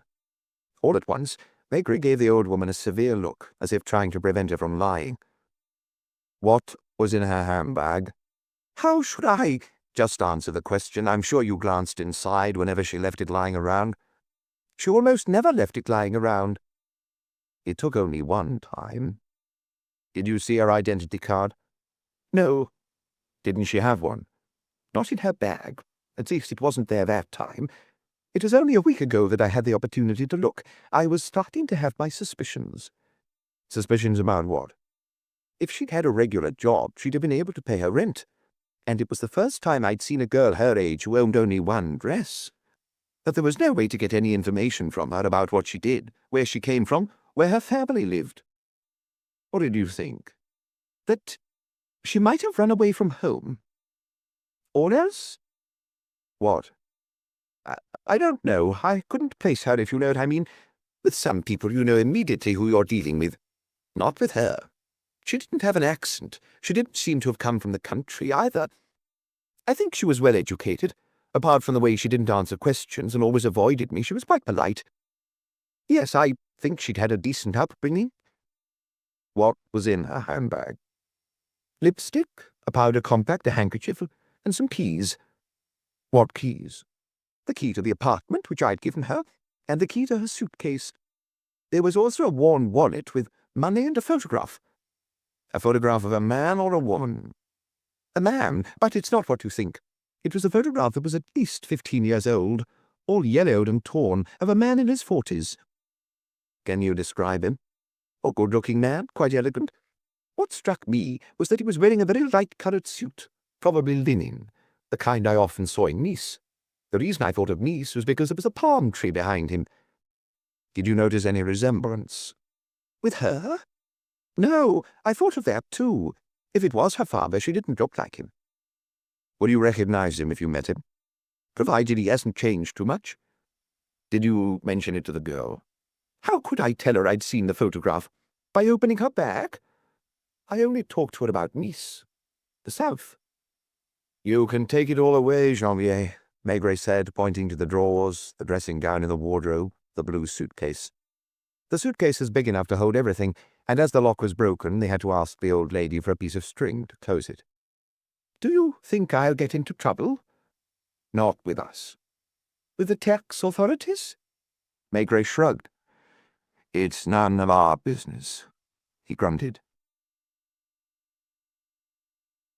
Chapter 4, in which there is mention of a girl on a bench and a bride in a nightclub. Through the half-open door, which she'd taken care not to close completely, the old woman had watched them walk not to the lift or the stairs, but to the apartment opposite. When they came out, Maigret saw the door move, and merely said to Janvier as they went downstairs, "She's jealous." Once, at the trial of a man he had arrested, someone who was following the court proceedings with him had murmured, "I wonder what he's thinking about," to which Maigret had replied, "He's thinking about what the newspapers will say about him in their next edition."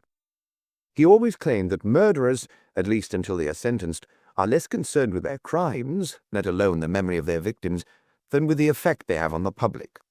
Overnight they become stars. They're besieged by reporters and photographers. Sometimes the public queue for hours to be allowed in to look at them.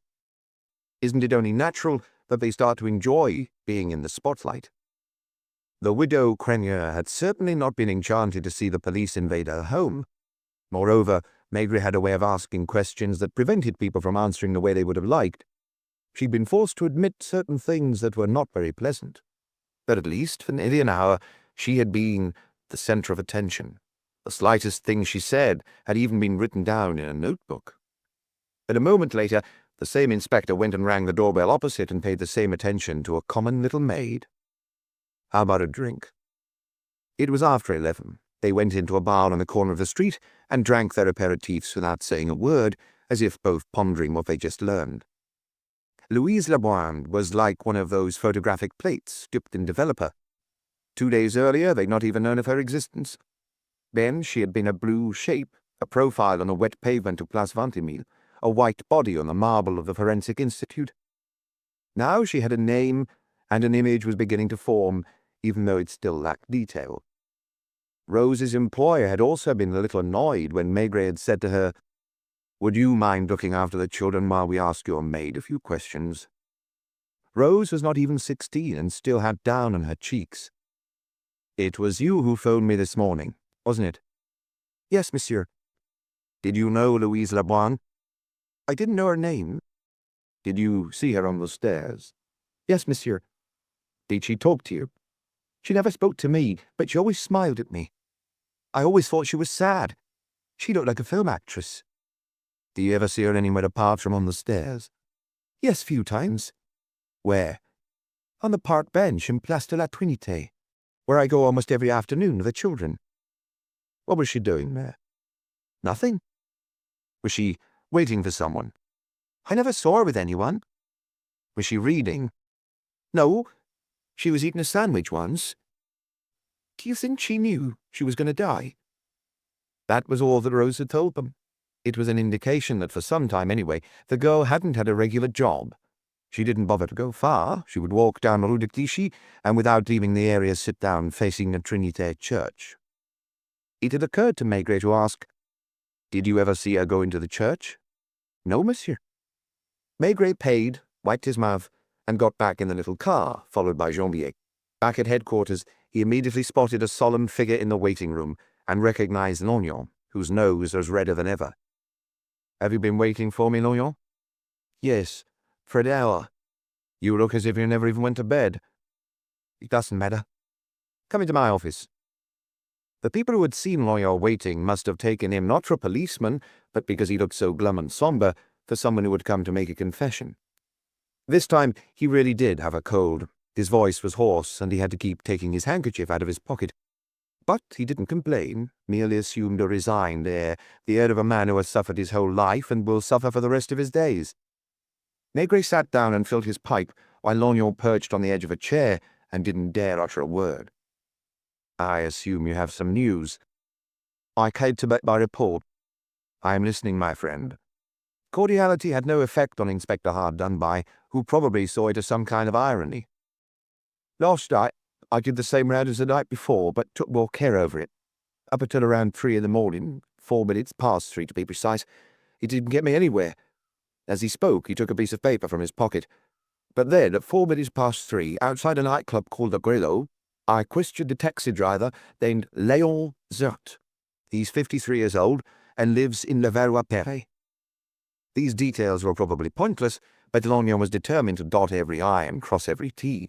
It was his way of emphasizing that he was merely a subordinate whose job was not to judge what was important and what wasn't. He spoke in a monotonous voice without looking at Maigret, who couldn't help smiling. "I showed you the photograph, or rather the photographs, and he recognized the one in the evening gown." He paused, just like an actor.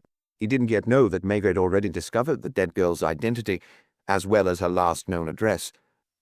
"On the night of Monday to Tuesday, just before midnight, Léon Zert was parked outside the Romeo, a new club in Rue Comartin. He had prepared everything in advance. He took another piece of paper from his pocket, a press cutting this time. That night, unusually, the Romeo wasn't open to its regular customers because the room had been booked for a wedding reception. Like a lawyer in court placing a document in front of the judge, he placed the press cutting in front of Maigret and went and sat down again. As you could see, it was the wedding of a certain Marco Santoni, the representative in France of a leading brand of Italian vermouth, and a young woman named Janine Armenieux, resident in Paris, unemployed. There were a lot of guests because Marco Santoni is apparently well known in the kind of circles where people like to enjoy themselves." "Was it the driver who provided you with all these details?" "No, I went to the Romeo myself. Anyway, Zergt was waiting outside with a number of his colleagues. It was raining, though not heavily. At about midnight, a girl in a blue evening gown and a velvet cape came out of the club and started walking along the street. Zergt called to her and asked her, as is traditional, if she needed a taxi. She just shook her head and continued on her way." "Is he sure it was her?" "Yes. There was a neon sign over the entrance to the Romeo. He's used to working nights, and he noticed that the gown was fairly shabby. Plus, Gaston Rouget, the Romeo's tout, also recognized the photograph." "I don't suppose the driver knows where she went?" Lognon had to blow his nose. He didn't seem triumphant. On the contrary, he was being exaggeratedly humble, as if apologizing for the little he had brought. "A couple came out just then, a few minutes later, and asked to be driven to the Étoile. As Zergt drove through Place Saint-Augustin, he saw the girl again, crossing the square on foot. She was walking quickly in the direction of Boulevard Haussmann, as if she was on her way to the Champs-Élysées." "Is that all?" "He dropped the couple and was obliged to see her again later, on the corner of Boulevard Haussmann and Faubourg Saint-Honoré. She was still walking.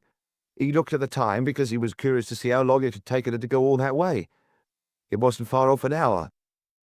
It had been about 2 o'clock when Louise Leboine had been killed, and at 3 o'clock she was found dead on Place Vingt-Mille. Lognon had done a good job, and he hadn't finished yet, as Maigret realized when he saw him remain in his seat and take a third piece of paper from his pocket. "Marco Santoni has an apartment in Rue de Berry." "Did you see him, too?" "No. After the reception of the Romeo, the newlyweds flew to Florence, where they're supposed to be spending a few days. I talked to his manservant, Joseph Ronchon." Lognon didn't have a car at his disposal. He certainly hadn't taken taxis, knowing that they would go through his expenses with a fine-tooth comb.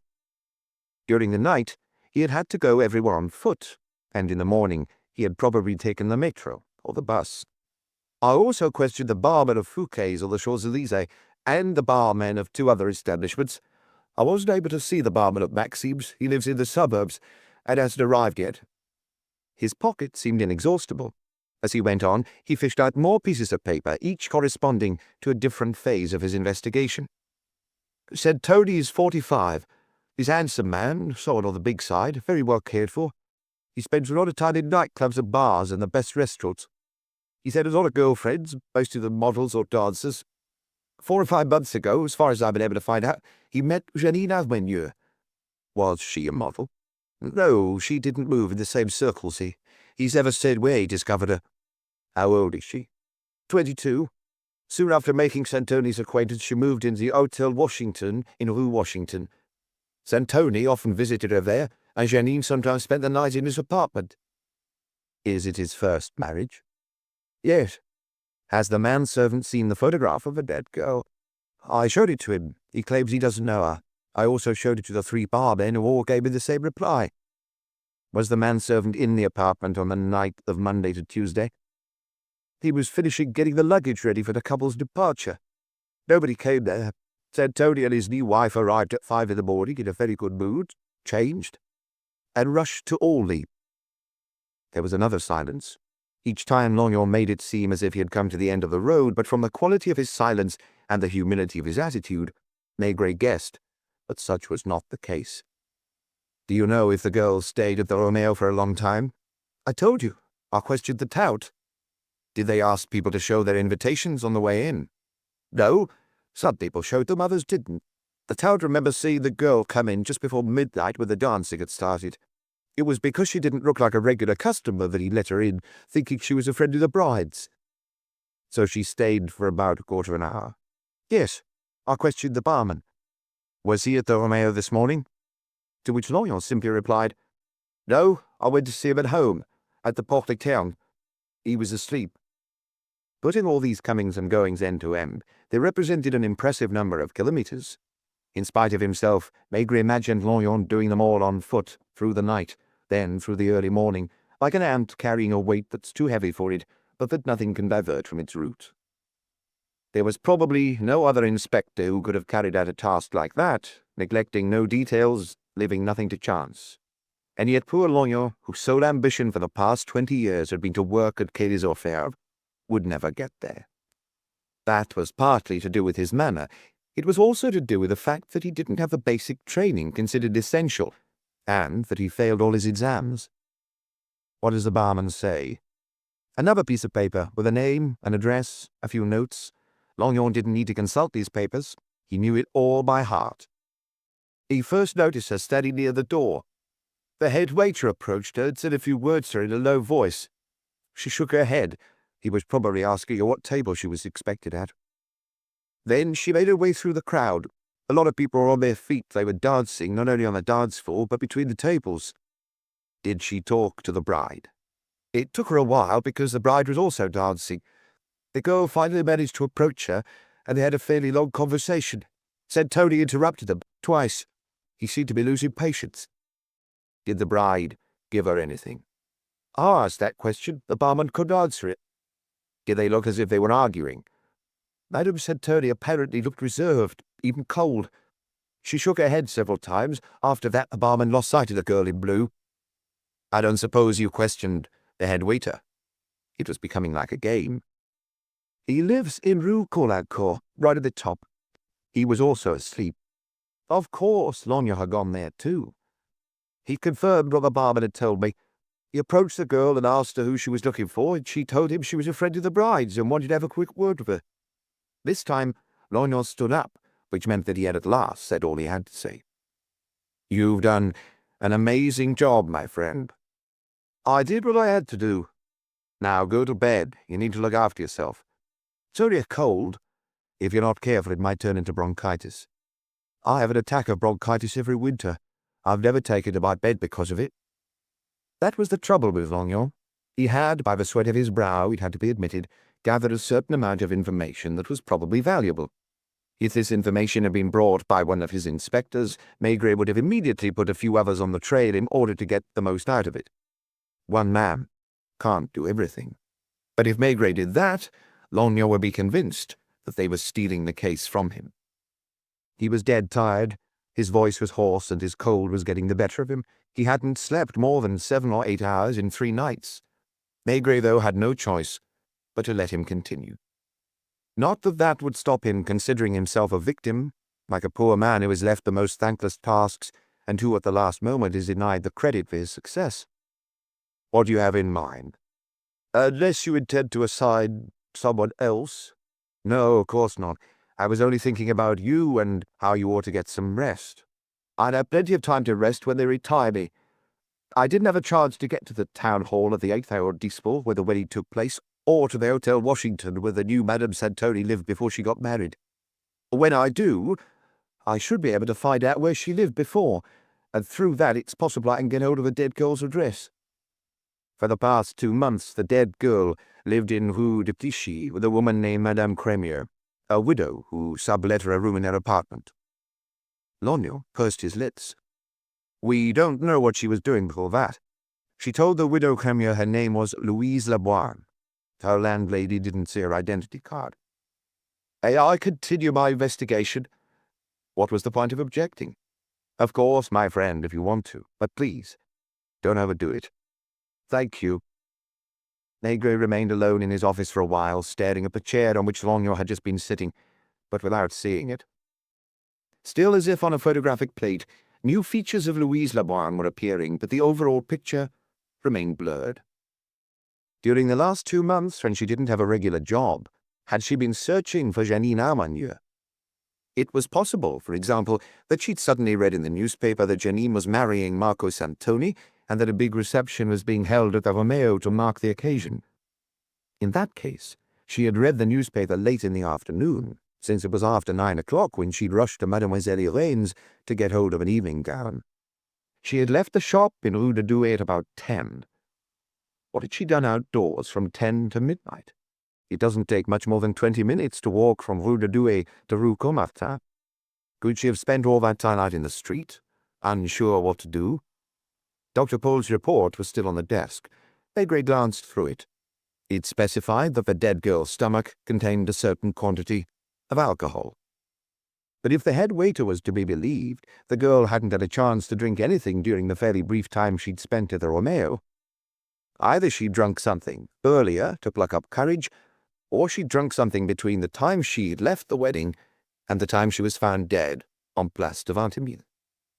He went and opened the door to the inspector's office and called Janvier. Have a job for you.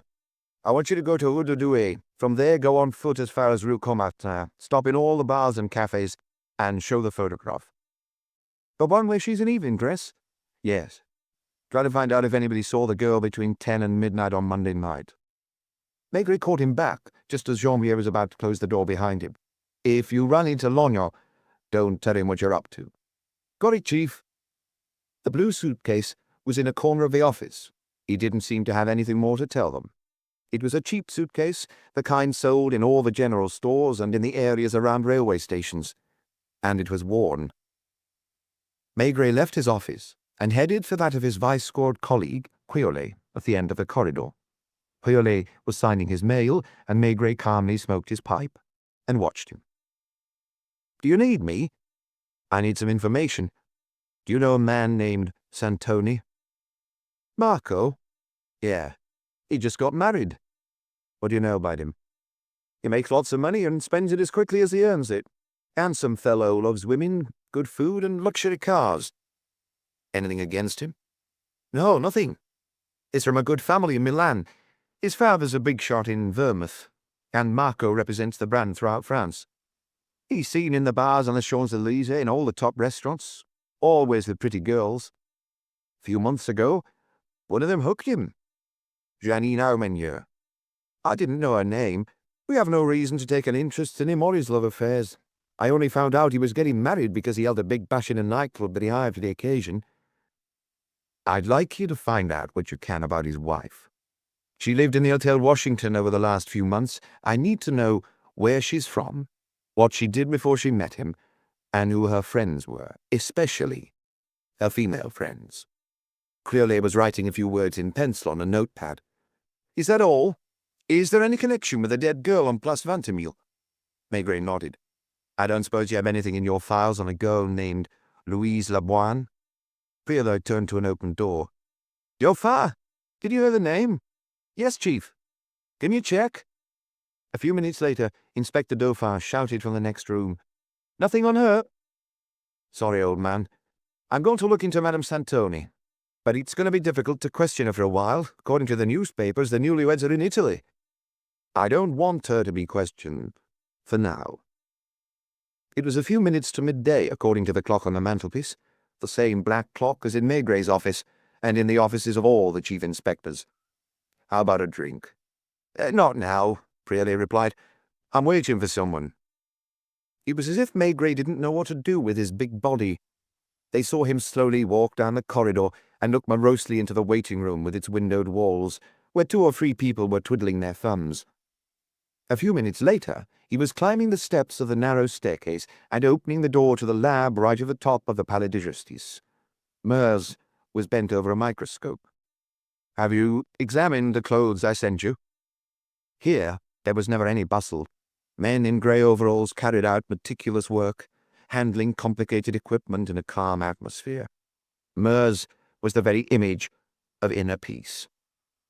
The black dress, he said, has never been sent to the dry cleaners, but the stains have often been cleaned with benzene and regularly brushed. All the same, there are still some residues of dust encrusted in the fabric. I've analyzed them, and I've also examined a few stains that resisted the benzene. That's how I found green paint. Is that all? Almost. There are a few grains of sand, too. River sand? Sea sand, the kind you find on the coast of Normandy. Isn't it the same as the sand you find on the Mediterranean? No. Or on the ocean. Maigret hung about the lab a while longer. He emptied his pipe by knocking it on his heel. By the time he got back downstairs, it was past midday, and the inspectors are already going to lunch. Lucas's looking for you, said Jussieu, who was working in his department. He found Lucas with his hat on his head. I was just about to leave. I left a note on your desk. Ferret wants you to call him as soon as possible. Apparently it's about the dead girl. Maigret went back into his office and picked up the phone. Put me through to the flying squad in Nice. They'd never received so few telephone calls after the publication of a photograph in the newspapers. So far, there had only been one, the one from Rose, the young maid in Rue de Clichy. And yet dozens, hundreds of people must have seen the girl who had been in Paris for several months at least. Hello? Ferret? Is that you, Chief? Inspector Ferret had worked for Maigret before being assigned to Nice, where he had asked to be transferred because of his wife's health. I had a telephone call early this morning about the person you're interested in. By the way, do you know her name? Apparently it's Louise Leboine. That's right. Shall I give you the details? Mind you, it's not much. I was waiting for your instructions before starting a more in-depth inquiry.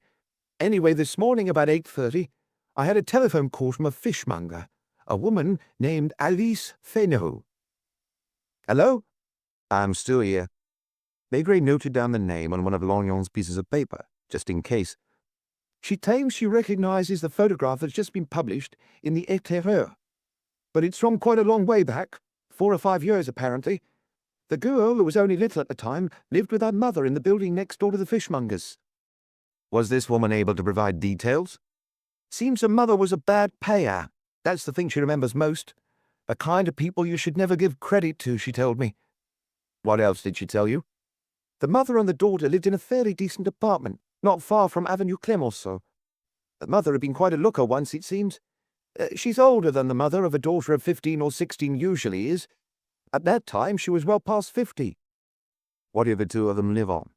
Nobody knows. The mother used to dress up, go out after lunch, and not come back until late at night. Is that all? No man involved. No, if there'd been anything irregular, the fishmonger would have been only too happy to tell me.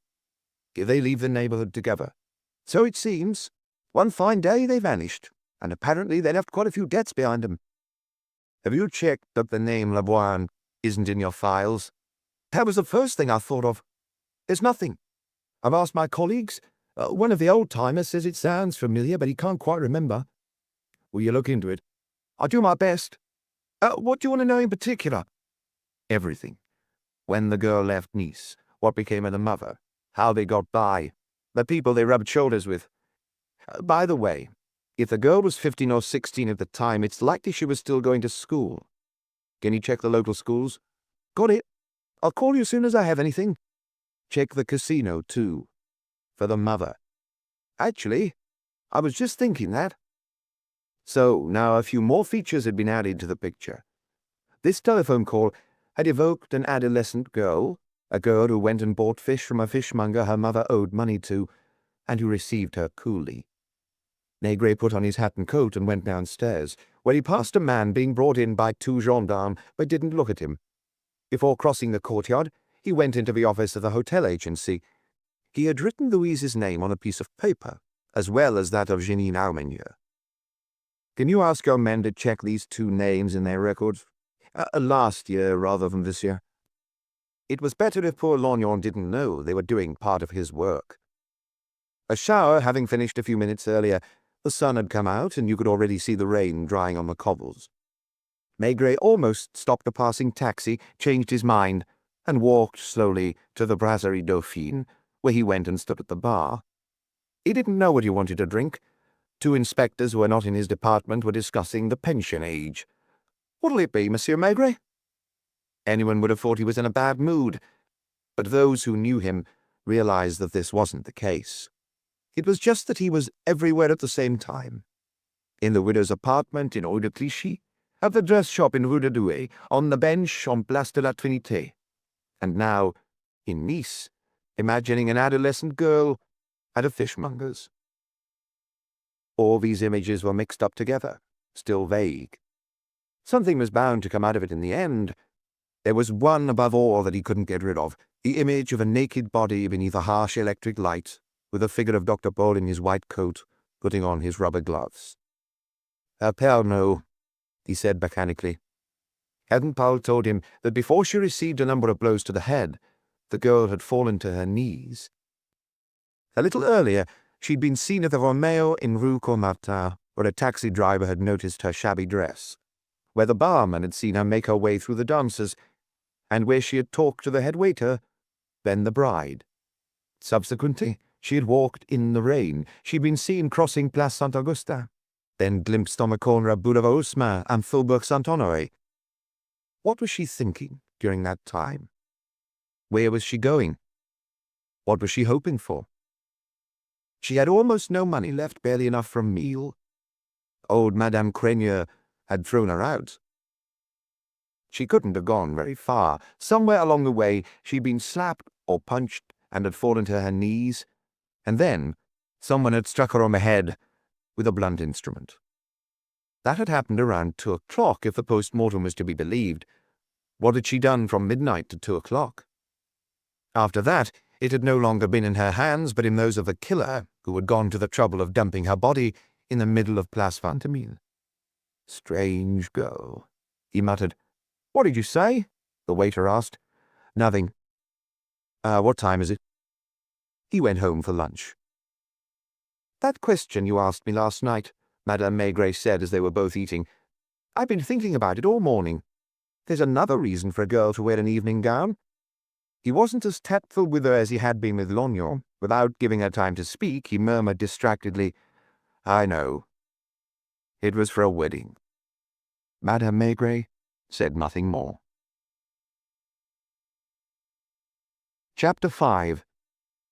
About a lady who earns her living at the roulette wheel, an old maid determined to tell all, and a girl who hides under the bed. Twice, perhaps 3 times that afternoon, Maigret raised his head from his papers and looked at the sky, and as it was such an innocent-looking blue, with gold-fringed clouds and sunlight streaming from the roofs, he broke off with a sigh and went and opened the window. On each occasion, he barely had time to go back to his seat and savor a breath of spring that gave a particular flavor to his pipe, before the papers started rustling, flying up, and scattering around the room. Now the clouds were no longer white and gold, but blue-gray. The rain was falling diagonally, pattering on the window ledge, and out there on Pont Saint-Michel, people were suddenly walking more quickly, as in the old silent films, and the women were holding their skirts. The second time, it wasn't rain that fell, but hailstones that bounced like ping-pong balls, and when he closed the window again, he found some of them in the middle of the room. Was Lognon still outside, sad-eyed, ears down like a hunting dog, following God knows what lead amid the crowds? It was possible. It was likely. He hadn't phoned. He never took an umbrella with him. Nor was he the kind of man to take shelter in a carriage entrance with other people and wait for the shower to ease off. On the contrary, he probably felt a kind of bitter pleasure in getting soaked, in walking the streets alone in the driving rain, a victim of injustice and his own conscience. As for Janvier, he had returned about 3 o'clock, slightly tipsy. It was rare to see him like this, his eyes brighter than usual, his voice more cheerful. "I did it, Chief." "What did you do?" To hear him, you might have thought he just found the girl alive again. "You were right." "You'll have to explain." "I went to all the bars and cafes." "So I see. The only place she stopped was on the corner of Rue Comartin and Rue Saint-Lazare. The waiter who served her is called Eugène. He's bald, lives in Bécon-les-Bruyères, and has a daughter about the same age as the dead girl." Janvier stubbed out his cigarette in the ashtray and lit another. "She arrived about 10:30 and sat down in the corner near the cash desk. She seemed to be cold and ordered a toddy. Then, when Eugène served it to her, she asked for a telephone token. She went into the booth. She came out again almost immediately. From then until almost midnight, she tried at least 10 times to get someone on the phone." "How many toddies did she drink?" 3. Every few minutes she'd go back to the booth and dial a number." "Did she get through in the end?" "Eugène doesn't know. Each time he expected her to start crying, but she didn't. After a while he tried to strike up a conversation and she looked at him without replying. You see, it all fits. She left the shop in Rue de Douai just after 10. She had time to walk down as far as Rue Comartin. She stayed in the cafe trying to get someone on the phone until she set off for the Romeo. For a girl, 3 toddies isn't bad. She must have been a bit sozzled." "And she had no money in her bag," Maigret remarked. "I hadn't thought of that. It's true. What should I do now?"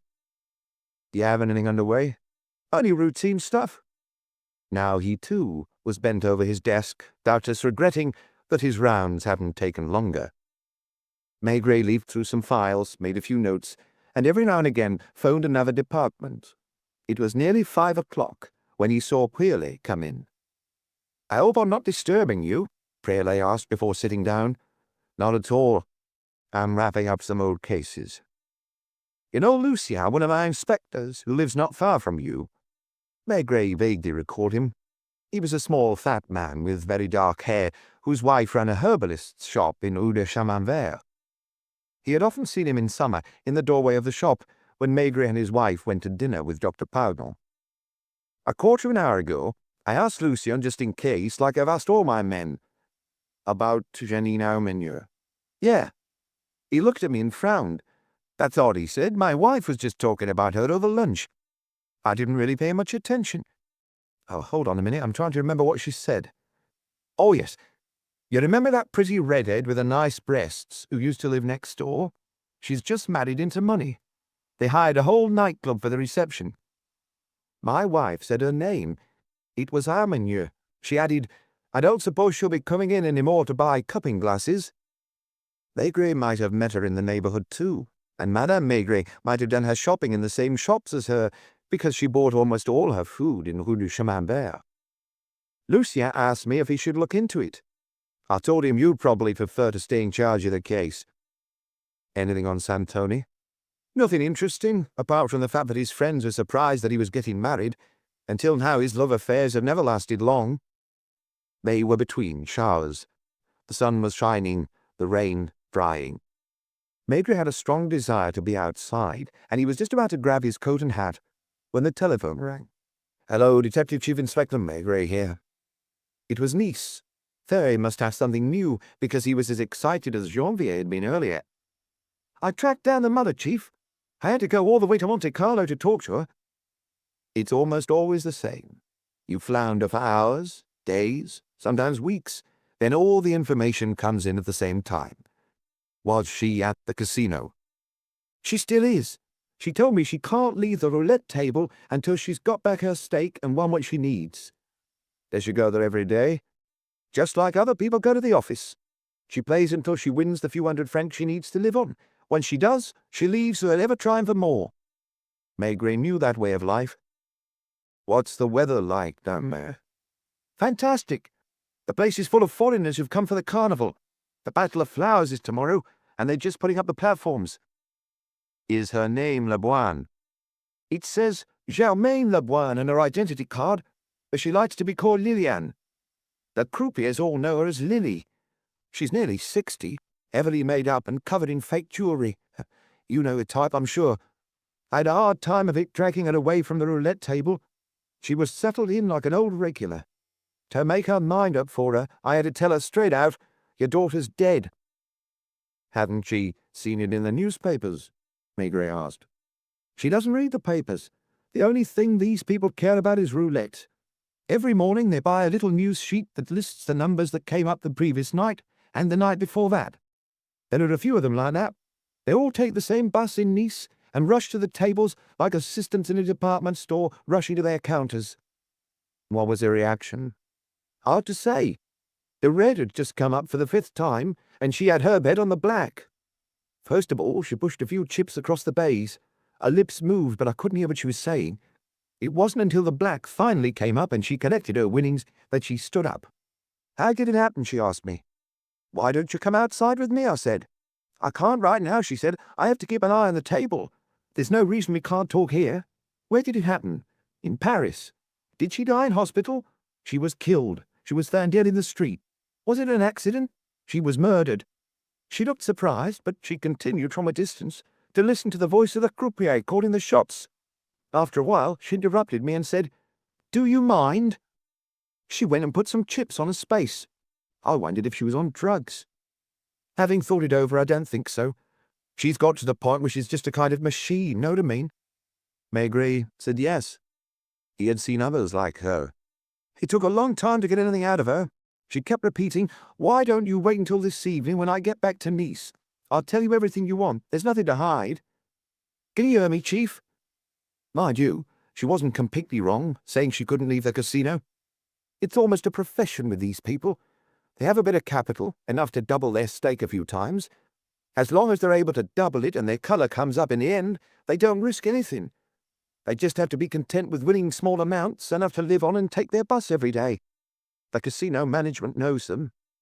There are a few men among them, but most of them are elderly women.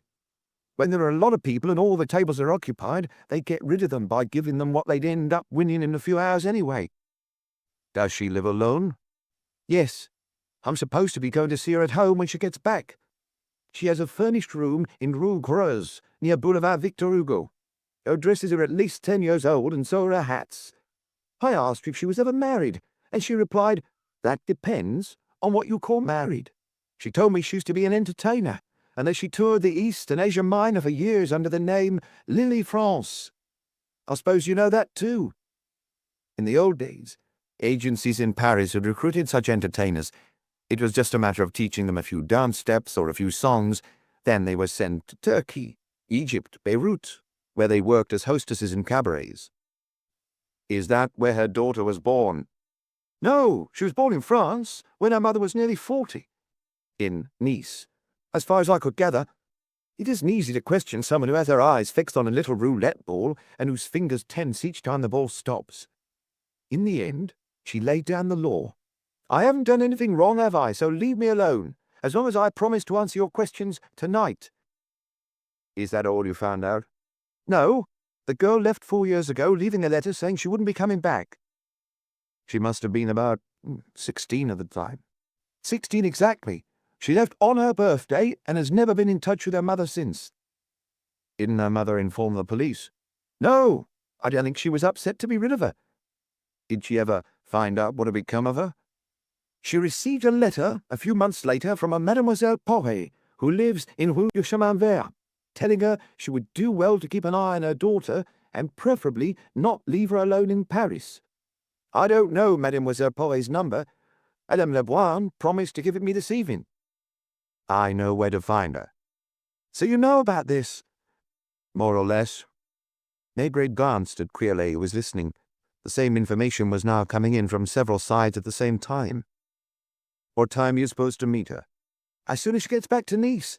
It could be 7, it could be midnight. It all depends on the roulette wheel. Call me at home. Okay, Chief. Maigret hung up. According to what Ferry has just told me from Nice, he said, the person in whose apartment Janine Armenier lived in Rue du Chemin Vert is Mademoiselle Poret, and this Mademoiselle Poret also knew Louise Lebrun. Are you going over there? Maigret opened the door. Can you come with me, Jean-Mier?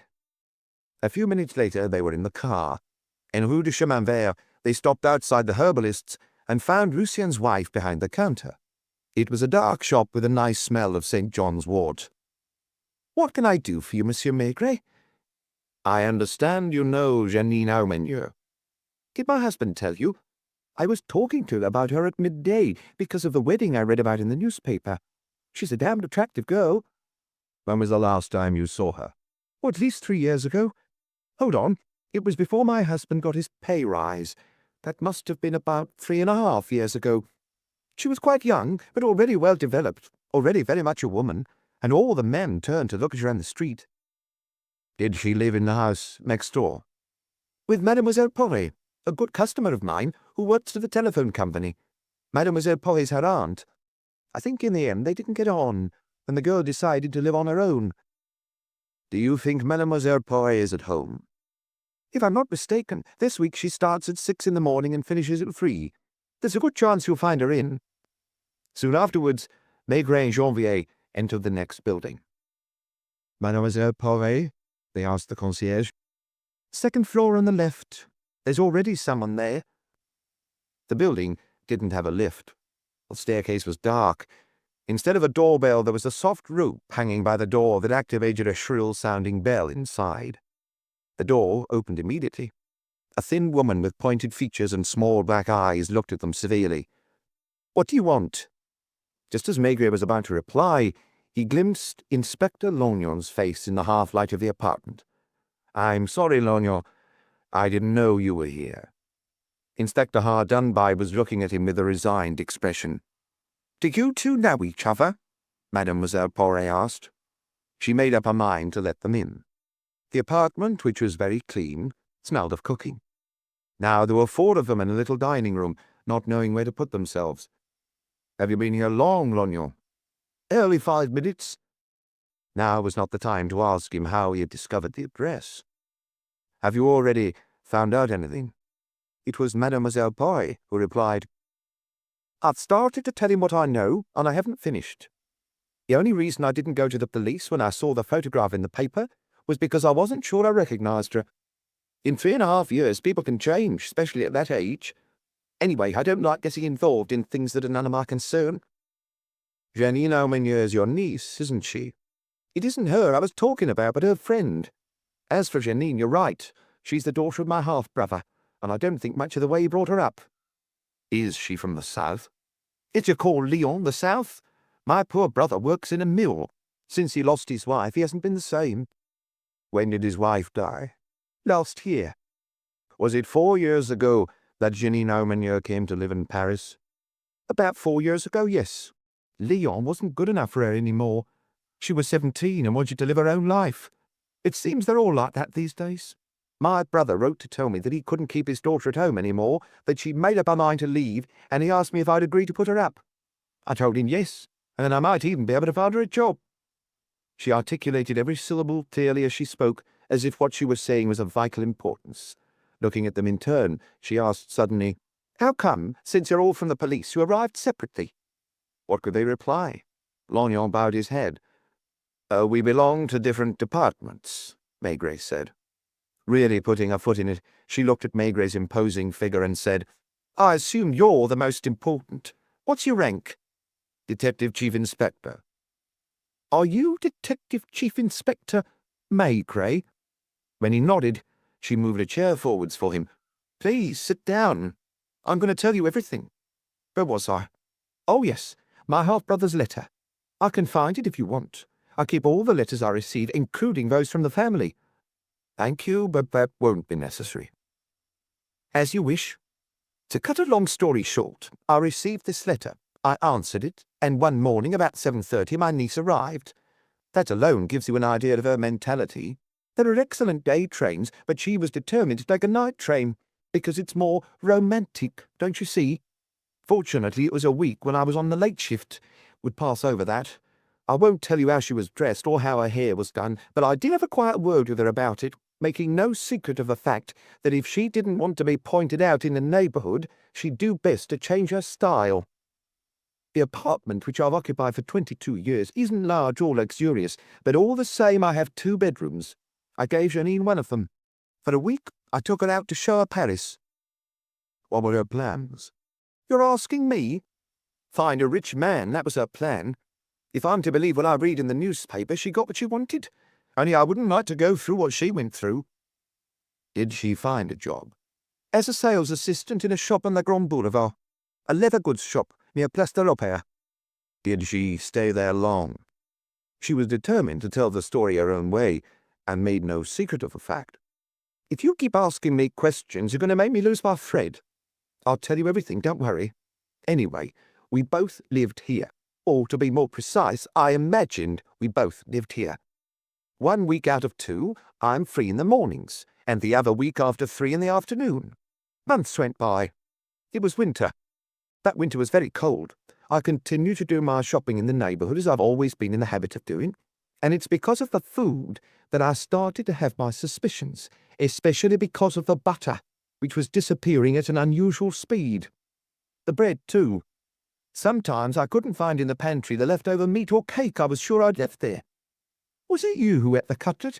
Yes, Aunt, I was a bit peckish during the night. To cut a long story short, it took me a while to understand. You want to know the truth? During all that time, without my knowing it, there was a 3rd person in my apartment. Not a man, I can assure you about that immediately. A girl. The one whose photograph was in the newspaper. The one who was found dead on Place d'Antimille. Which just goes to show that I was right to be worried, because that's the kind of thing that doesn't happen to people like you and me. She didn't even need to catch her breath. She remained standing, her back to the window, her hands crossed over her flat stomach, and the words and sentences just kept tumbling out in a kind of litany. I've nearly finished, don't worry. I don't want to waste your time, because I'm sure you're a very busy man. She was addressing Maigret alone. In her eyes, Lognon was nearly a kind of extra. One morning, as I was doing the housework, I dropped a reel of thread. It rolled under Janine's bed, and I bent down to pick it up. I admit I screamed, but I wonder what you would have done if it had been you. There was someone under the bed, someone looking at me with eyes like a cat's. At least it was a woman. That was less scary. I went to fetch the poker just in case and said, "Come out of there." She wasn't even Janine's age, barely more than 16. Then if you think she cried and begged me for forgiveness, you're wrong. She kept looking at me as if, out of the 2 of us, I was the one who was a kind of monster.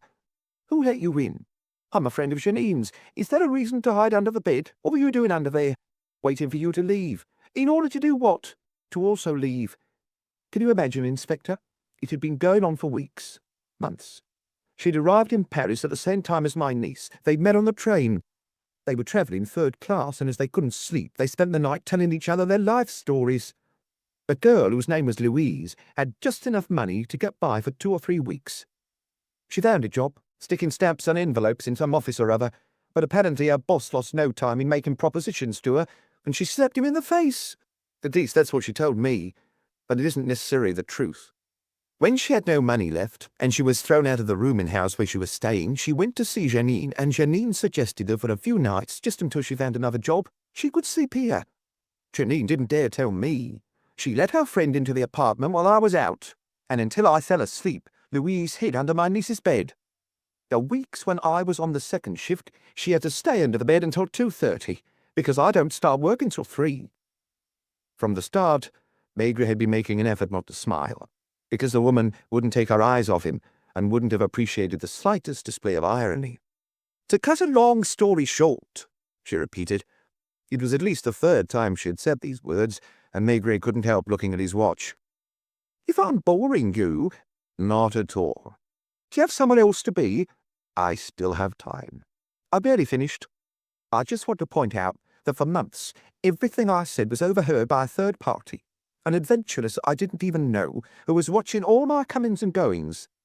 I was leading my normal everyday life, thinking I was in my own home without suspecting. Did you write to her mother? How do you know that? Did she tell you? Lognon looked disillusioned. He had discovered the Poret lead, which had probably necessitated several long and exhausting walks across Paris. How many rain showers had he taken on his shoulders without bothering to find shelter? Maigret, on the other hand, hadn't even had to leave his office. The information came to him without his having to move a muscle. Now, not only had he arrived at the Poret lead almost at the same time as Lognon, but he seemed to know more about it. I didn't write to her mother immediately. First of all, I threw the girl out and told her never to set foot here again. I suppose I should have had her prosecuted. For breaking and entering. And for the food she stole from me during those months. When my niece came home, I told her exactly what I thought of her and her friends. Janine wasn't much better. I realized that when she left me a few weeks later and found a room in a hotel. Mademoiselle needed to be free, don't you see, in order to receive men. Are you sure she received them? Why would she have felt the need to go and live in a hotel when she had board and lodging here? I questioned her about her friend. I obtained the name and address of her mother. I hesitated for nearly a week, then wrote her a letter. I've kept a copy of it. I don't know if it had any effect. She certainly won't be able to claim that I didn't warn her. Do you want to see it? That won't be necessary. Did you keep in touch with your niece after she left you? She never even came to say hello, never thought of sending me New Year's greetings.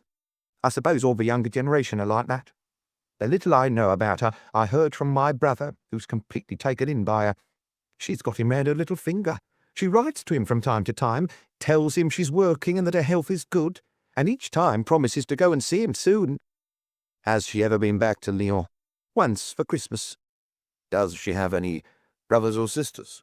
She had a brother who died in the sanatorium. To cut a long story short, Maigret was starting to count them, mechanically. She's of age. I assume she informed my brother she was getting married. He never told me. I read about it in the newspaper. The strangest thing is that her friend was killed the night she got married, don't you think? Did they keep seeing each other? How should I know? If you want my opinion, though, a girl like Louise didn't let go of her friend that easily. People like that who sponge off others and hide under beds won't let themselves be deterred by anything. And this Santoni's a really wealthy man. So, you didn't see your niece for 3 years? Just over 3 years. Once, last year about July, I caught a glimpse of her on a train. It was the Gare Saint-Lazare. I was going to Montlajolie for the day. It was very hot. I had some time off and was dying to see the countryside. A train was standing on the track next to ours, a luxury express, and I was told it was going to Deauville. Just as we were starting to move, I saw Janine in a compartment.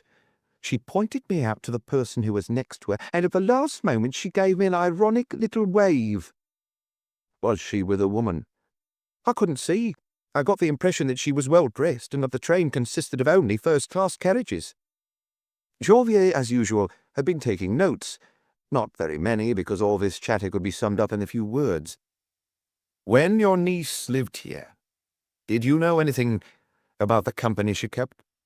To hear her, she didn't keep company with anyone, but it's hard to trust a girl who hides people under her bed. I'm very grateful to you, mademoiselle. Is that all you want to know? Unless you have any other information. I don't think so. No. But if I remember anything else... She watched them regretfully as they walked to the door. She really would have liked to have something else to say. Lognon let Maigret and Janvier go in front of him and was the last to walk down the stairs. Once out in the street, Maigret wasn't quite sure what to say to him. I'm sorry, my friend. If I'd known you were there... It doesn't matter. You did a good job. It's quite likely things will move faster now. Does that mean you don't need me anymore? I didn't say that. Lucien's wife was watching them through the windows of a herbalist's shop. For the moment, I have nothing particular for you to do. Maybe it's time you had a rest and looked after your bronchitis. It's only a cold. Thanks, anyway. Can I drop you somewhere? No. I'll take the metro. He just had to emphasize the difference between them, the fact that they were going off in their car, while he was heading for the metro, where, as it was 6 o'clock, he would find himself caught up in the rush hour. Well done. If you find out anything new, phone me, and I'll keep you up to date. When he was again alone in the car with Janvier, Maigret sighed. Poor Lognon. I'd have given a lot to arrive after he left. Are you going back to headquarters? No, dropped me off at my apartment. It wasn't far. They didn't have time to comment on what they just learned. Both of them were doubtless thinking about the 16-year-old girl who had run away from her mother and had had to hide under a bed every day for months. The widow premier had said of her that she was proud and didn't condescend to talk to anyone. Rose, the Lachet's maid, had seen her spend hours all alone on a bench on Place de la Trinité. All alone, too, she had gone twice to Mademoiselle Elaine's shop. All alone, she had gone to the Romeo, and all alone, finally, she had left there, refusing the offer from a taxi driver, who had later seen her crossing Place Saint-Augustin in the rain, then reaching Faubourg Saint-Honoré. After that, there was nothing more but a body lying on the wet pavement of Place Fontenelle. She no longer had the velvet cape or the silver handbag she'd borrowed, and one of her high-heeled shoes was missing. See you tomorrow, Chief. See you tomorrow, Jean-Mier. Any instructions? It was impossible to question Janine Armenier, now Madame Santoni, because she was honeymooning in Florence. I'm expecting a phone call from Nice this evening. There were still lots of blanks to fill in. And there was someone, somewhere, who had killed the girl and then moved her body to Place Fontenelle. Chapter 6, in which there is talk of a strange father and Maigret's qualms. Over dinner, Madame Maigret talked about the daughter of their next-door neighbor who had gone to the dentist for the first time that day and had said— What in fact had she said? Maigret didn't realize he was only listening with half an ear. He was looking at his wife, whose voice flowed like pleasant music, and she broke off to ask him, "Don't you think that's funny?" "You're right. It's very funny." His mind had gone blank. It happened to him sometimes. When it did, he looked at people with big eyes that were a little too fixed, and those who weren't familiar with him could not have known that those eyes were only a kind of wall, a backdrop. Madame Maigret didn't insist. She went to do the washing up while he sat down in his armchair and opened his newspaper. When the washing up was over, there was no noise in the apartment except every now and again the rustling of the paper as he turned the page. Twice they heard the rain falling outside. At about 10 o'clock, when she saw him carefully fold the newspaper, she hoped for a moment that they would go to bed, but instead he chose a magazine from the pile and started reading again. So she carried on sewing, making the occasional idle comment, just to fill the silence. It didn't really matter if he replied or not, or merely grunted something. It made for a nice feeling of intimacy. The people on the floor above had switched off their radio and gone to bed. "Are you waiting for something?" "I may get a phone call." Ferret had promised him that he would question Louise's mother again as soon as she got back from Monte Carlo. It was possible that Ferret had been detained by another job. On the eve of the Battle of Flowers, they must be busy down there. Later, Madame Maigret became aware that her husband was forgetting to turn the page. His eyes were still open. She waited for a long time before suggesting, "Don't you think we should go to bed anyway?" It was after 11 o'clock. Maigret didn't object, but took the telephone into the bedroom with him, connected it, and put it on the bedside table. They undressed and took turns in the bathroom, performing their little nightly rituals. Once he was in bed, Maigret switched off the light, turned to his wife, and kissed her. "Good night." "Good night. Try to sleep." He was still thinking about Louise Leboine and the other characters who had appeared one after the other, emerging from anonymity to form a kind of procession. The only difference from earlier was that these characters were growing blurred and grotesque, and eventually getting all mixed up, playing roles that weren't theirs. Later still, it seemed to Maigret that he was playing chess, but he was so tired and the game had been going on for so long that he no longer recognized the pieces, taking the queen for a king, the bishops for knights, and forgetting where he had placed his rooks. It was nerve-wracking because the commissioner was watching him. The game was vital to Quai des Orfèvres. His opponent, in fact, was none other than Lognon, who had a sarcastic smile on his face and was waiting, sure of himself, for the opportunity to checkmate Maigret. That mustn't happen. The prestige of the police judiciaire was at stake. That was why they were all behind him, watching him. Lucan, Janvier, young Lapointe, Torrance, others still whom he couldn't make out. "You whispered something to him," Lognon said to someone standing by Maigret's shoulder. "But it doesn't matter." Lognon himself was all alone. There was nobody to help him. If he won, what would people say? "Whisper as much as you like. All I ask is that there's no cheating." Why did he think Maigret intended to cheat? Was it something he was in the habit of doing? Had he ever cheated in his life? As long as he found his queen, which was the key to the game, he'd pull it off. The best thing was to examine the squares again one by one.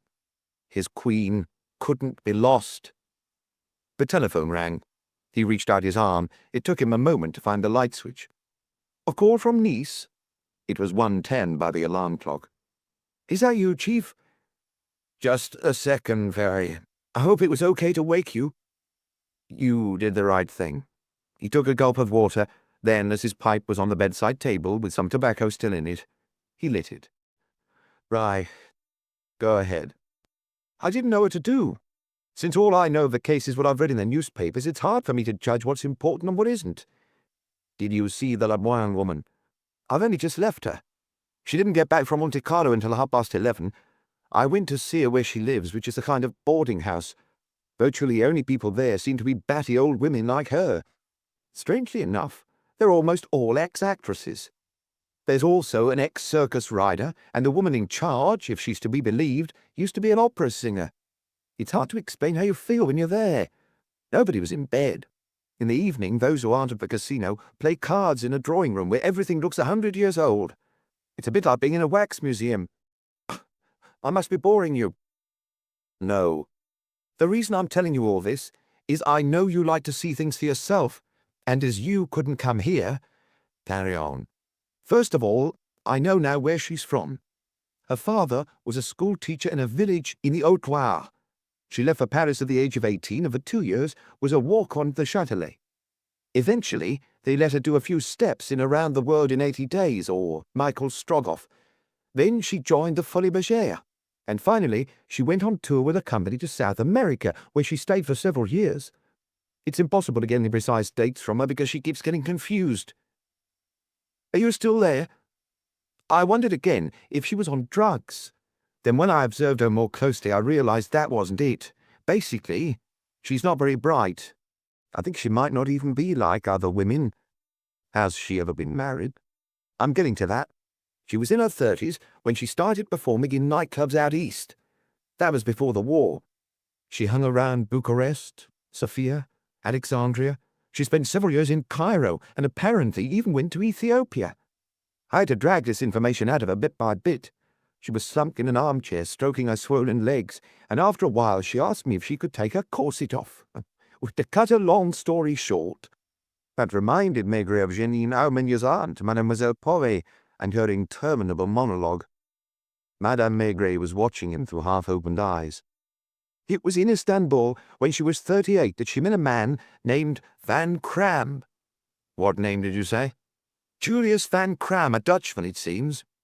According to her, he looked like a real gentleman and lived at the Pere Palace." Maigret had frowned. That name reminded him of something. He didn't know what, but he was sure this wasn't the first time he'd heard it. "Do you know how old this Van Cram was?" "Much older than her. He must have been over 50 at the time, which means that he'd be nearly 70 by now." "Is he dead?" "I've no idea. Hold on, I'm trying to tell you things in the right order so that I don't forget anything. She showed me a photograph of herself taken at the time. I must say she was still beautiful then, already quite mature, but very attractive with it." "What did this Van Cram do?" "She doesn't seem to have been too concerned about that. He spoke several languages fluently, especially English and French. German, too. He went to embassy receptions. Apparently he fell in love with her, and they lived together for a while." "At the Pere Palace?" "No. He'd rented an apartment not far from the hotel. Sorry, Chief, if I can't be more specific. If you only knew how hard it was to get this information out of her. She kept breaking off to talk about some woman she'd known in some cabaret or other and tell me her story, after which she started moaning and saying, 'I know you think I've been a bad mother.' In the end, she offered me a glass of liqueur. She may not take drugs, but I think she likes her booze. 'Never before going to the casino,' she said, 'and I don't drink when I'm playing either, just a small glass afterwards to get rid of the tension.' According to her, of all human activities, gambling is the most exhausting. To get back to Van Cram, after a few months, she realized she was pregnant. It was the first time it had ever happened to her. She couldn't believe it. She told Van Cram, assuming that he'd advise her to get rid of a baby. Was she prepared to do that? She doesn't know. The way she talks about it, it was just a bad trick that fate had played on her. I could have got pregnant 100,000 times before, and it had to happen when I was already 38. Those are her words. But Van Cram took it in his stride. After a few weeks, he asked her to marry him. Where did they get married? In Istanbul. But that's where things get complicated. I think she was really in love with him. He took her to an office, she doesn't know where exactly, where she signed some papers and made her vows. As long as he told her she was married, she believed him. A few days later, he suggested they move to France. Together? Yes. They got on an Italian ship bound for Marseille. Did she have a passport in the name of Van Cram? No, I asked her that. Seems they hadn't had time to get her passport changed. They spent 2 weeks in Marseille, then moved to Nice. That's where the child was born. Were they staying in a hotel? They'd rented quite a nice apartment not far from the Promenade des Anglais. 2 months later, Van Cram went out to buy cigarettes and didn't come back. She never saw him again. Did she ever hear from him? He wrote to her several times from all over, London, Copenhagen, Hamburg, New York, and each time he'd send her some money. A lot of money? Sometimes, yes, and other times almost nothing. He'd always ask her to let him know how she was, and especially how their daughter was. And did she? Yes. I assume she wrote to him post-restaurant. Yes. That's when she started gambling. Their daughter grew up and went to school. Did she ever see her father? She was 2 months old when he left, and he hasn't been back to France since, at least as far as his wife knows. The last money order he sent her, a year ago, was for a fairly large amount, but she lost it all in one night. Has Van Cram ever asked her where his daughter was? Does he know she left Nice for Paris? Yes, only the mother didn't know the girl's address. Is that all, my friend? Pretty much. I didn't get the impression she was being completely honest when she said she didn't know how her husband made his living. Oh, I almost forgot the main thing. When she had to renew her identity card a few years ago, she wanted to have the name Van Cram put on it. She was asked for a marriage license.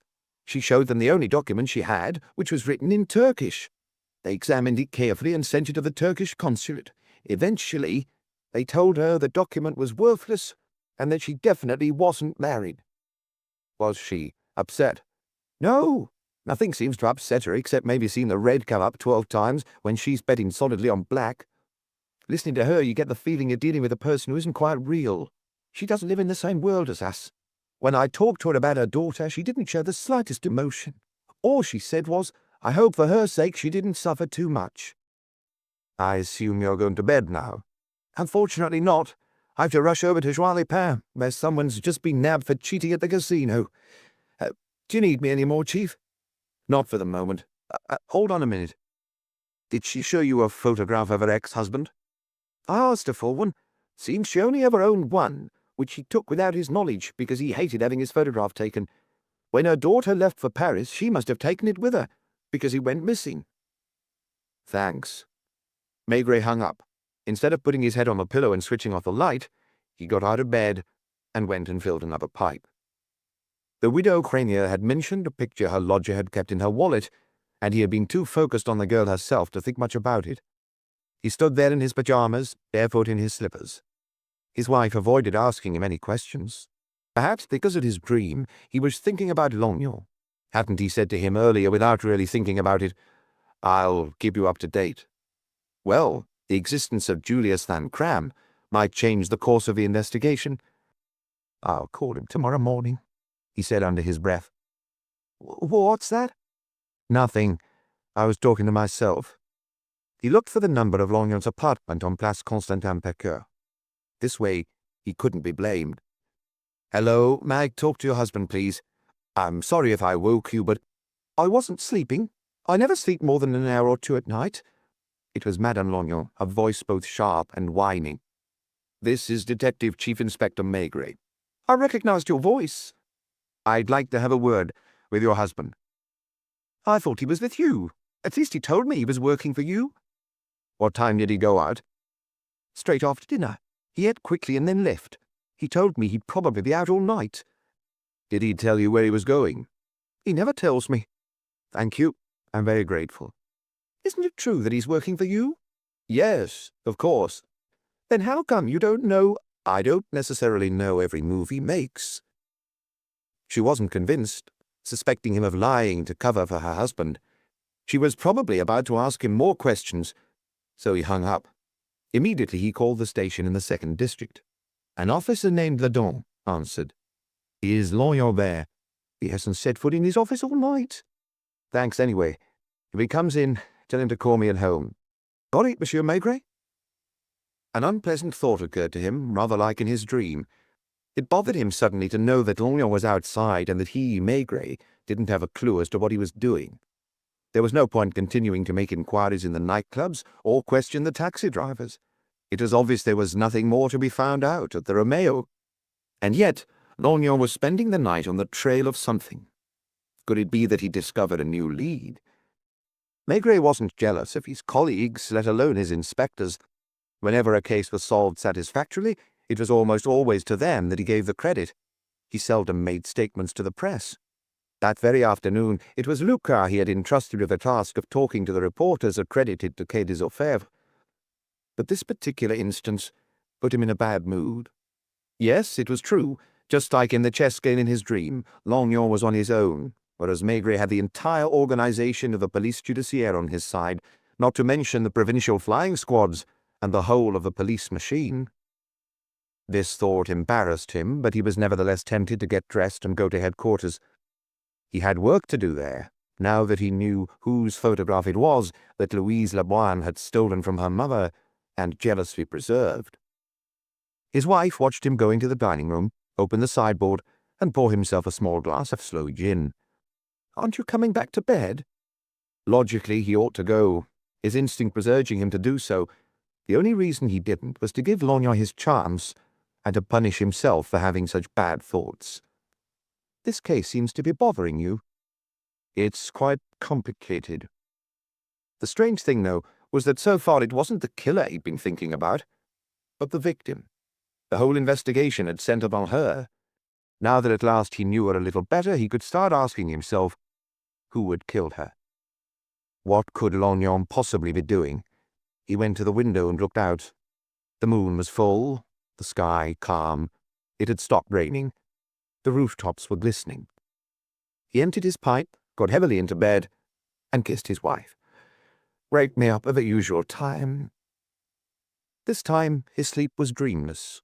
When he drank his coffee sitting up in bed, the sun was shining. Lognon hadn't phoned, which seemed to suggest that he hadn't been to his office, and hadn't gone home either. At headquarters, he attended the daily briefing without participating in the conversation, and as soon as it was over, climbed the stairs to records. There, on kilometers of shelving, stood the files of all those who had had dealings with the law. The clerk wore grey overalls that made him look like a warehouseman, and the air smelled of old paper, like a public library. Can you see if you have anything on a man called Van Cram? Julius Van Cram. How recent? Maybe 20 years ago or more. Will you wait? Maigret sat down. 10 minutes later, the clerk brought him a file on someone named Van Cram, but this was a Joseph Van Cram, who had worked for an insurance company in Rue de Grenelle in Paris and had been sentenced 2 years earlier for forgery and the use of forgeries. Plus, he was only 28. No other Van Crams? Only a Von Cram with a K and 2 M's, and he died in Cologne 24 years ago. There were other files on a lower level, devoted not only to those who had been sentenced for crimes, but to all those the police had had to deal with at one time or another. Van Cram, the insurance clerk, and Van Cram from Cologne were here too. Studying the list of international adventurers and eliminating all those who hadn't lived in the Middle East and whose age didn't match that of Madame Leboine's husband, Maigret ended up with just a few files, including one that contained the comment, Hans Ziegler, alias Ernst Marek, alias John Donnelly, alias Joey Hogan, alias Jean Lemke, his real name and background are unknown, specializes in confidence tricks, speaks fluent French, English, German, Dutch, Italian, and Spanish, and a little Polish. It was the Prague police, 30 years earlier, that had circulated internationally the photograph of a man named Hans Ziegler, who, with the help of an accomplice, had obtained a large sum of money under false pretenses. Hans Ziegler claimed to have been born in Munich. In those days, he had had a blonde moustache. In London, soon afterwards, the same man had been known as John Donnelly, born in San Francisco. In Copenhagen, he had been arrested under the name Ernst Marek. He was later seen elsewhere under the names Joey Hogan, Jules Stieb, Karl Spangler. His appearance also changed with the years. At first he was a tall, thin, but solidly built man. With time he had acquired a paunch, as well as a certain dignity. He dressed well and took care of his appearance. In Paris he lived in a grand hotel on the Champs-Élysées, in London at the Savoy. Everywhere he went he frequented the most select places. Everywhere, too, his activities never varied. He employed a technique that had long since been perfected by others, but which he practiced with rare virtuosity. There were two of them working together, but nothing was known about his accomplice apart from the fact that he was younger and had a Central European accent. In an elegant bar, they would choose a victim, someone well-to-do, preferably a provincial industrialist or merchant. After a few drinks with his victim, Jean Lemke, or Jules Stieb, or John Donnelly, as the case might be, would complain that he didn't know the country.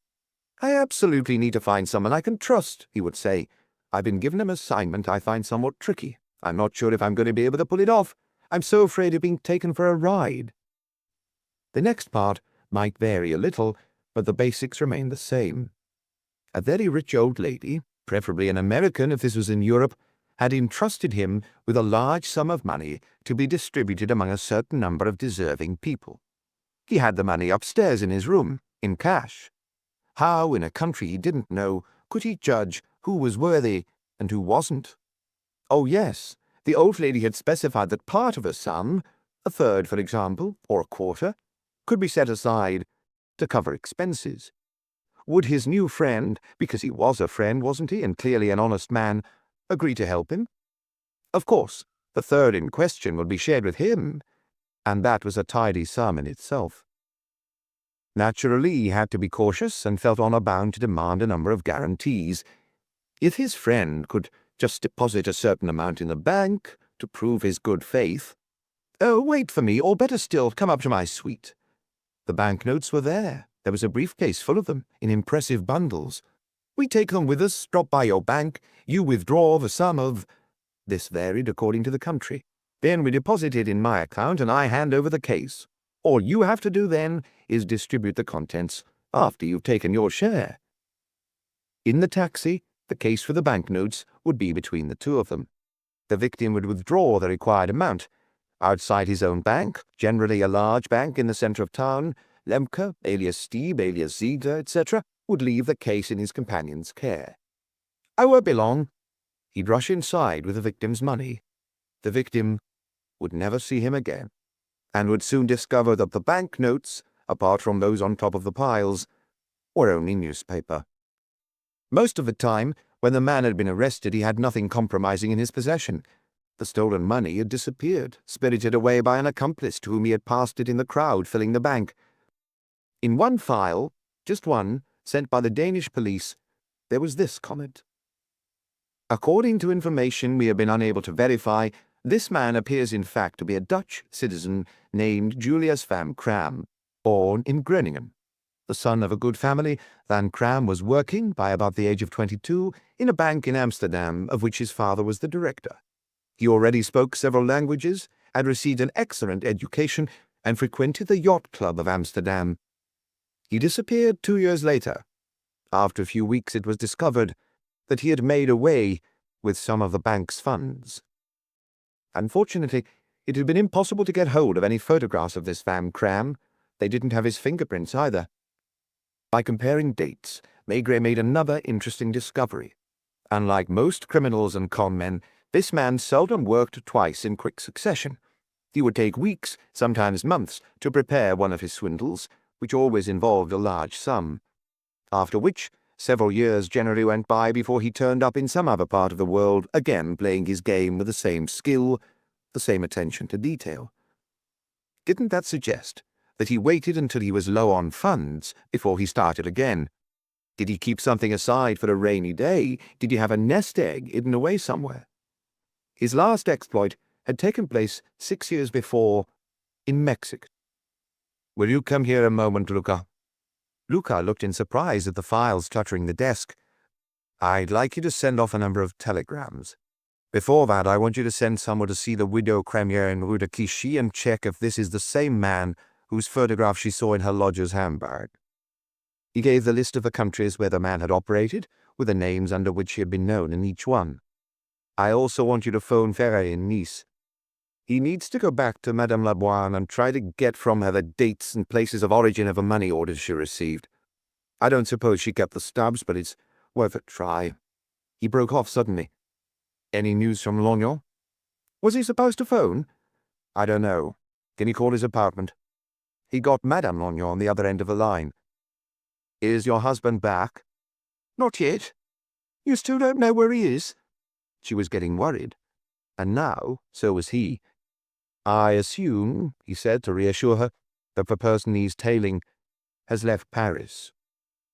He had spoken about Lognon tailing someone just in case, and now had to endure Madame Lognon's complaints that her husband was always given the most thankless, most dangerous assignments. How could he tell her that whenever Lognon had got into a sticky situation, he had done it on his own initiative, usually by going against the orders he received? He so much wanted to do well, had such a desire to distinguish himself, that he just put his head down and charged straight ahead, convinced each time that he was finally going to prove his worth. Everyone acknowledged his worth. He was the only one who didn't know that. Maigret called the 2nd District. They hadn't heard from Lognon there either.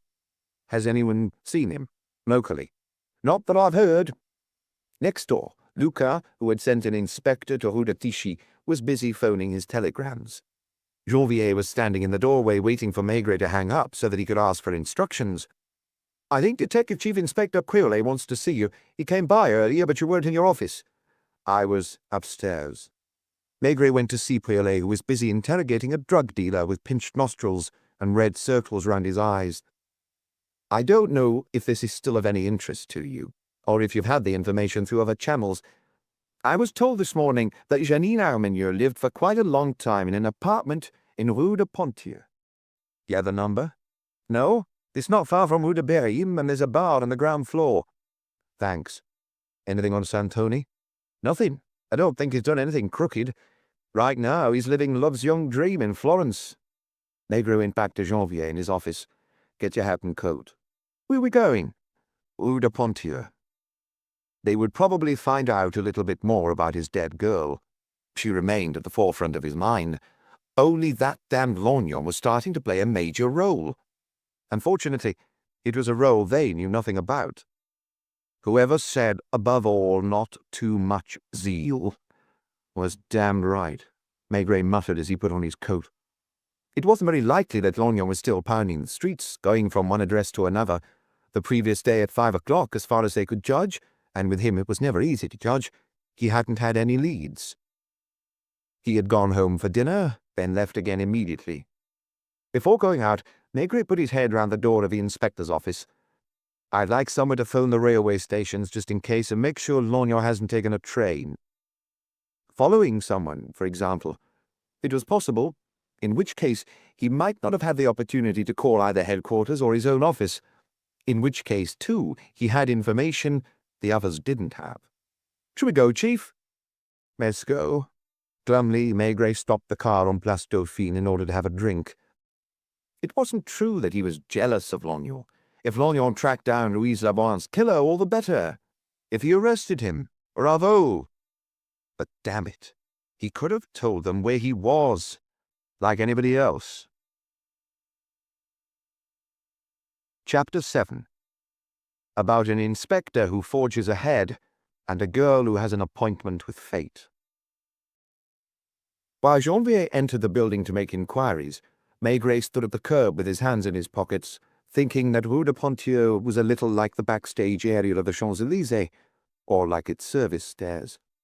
Every major thoroughfare in Paris has, often parallel to it, a narrower, more animated street filled with small bars and food shops, restaurants frequented by drivers, cheap hotels, hairdressers' shops, and small tradesmen. There was a bistro, for example, that Maigret would have loved to try out and was probably about to do so when Janvier came back out. "This is a place, Chief." They had got the right building at their first attempt. The lodge was no brighter than most lodges in Paris, but the concierge was young and attractive, and a baby was romping about in a playpen of varnished wood. "You're also police, aren't you?" "Why do you say also?" "Because someone from the police came last night. I was just going to bed. He was a little man who looked so sad that before I noticed that he had a cold, I thought he'd lost his wife and was crying." It was hard not to smile at this description of Lognan. "What time was that?" "About 10. I was busy undressing behind the screen, and I had to keep him waiting.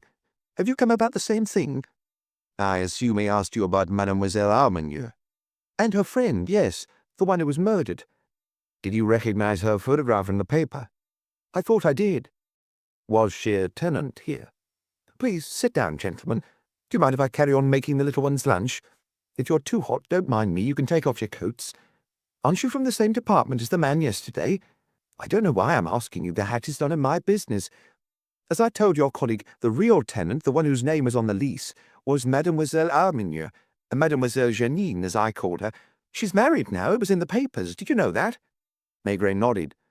"Did she live here long?" "About 2 years. When she arrived, she was still young and awkward, and she often came to ask me for advice." "Did she have a job?" "At the time, she was a typist in an office not very far from here. I don't know where exactly. She took the little apartment on the 3rd floor. It looks out on the courtyard, but it's pretty." "And her friend wasn't living with her?" "Oh, yes, she was.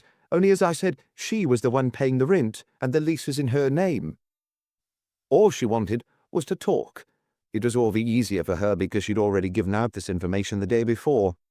"I already know what you're going to ask me. They left about 6 months ago.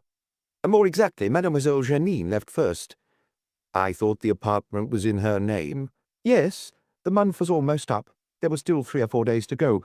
One evening, Mademoiselle Janine came in and sat down just where you're sitting now and said, 'I've had enough, Madame Marcel. This time I've decided to have done with it.'"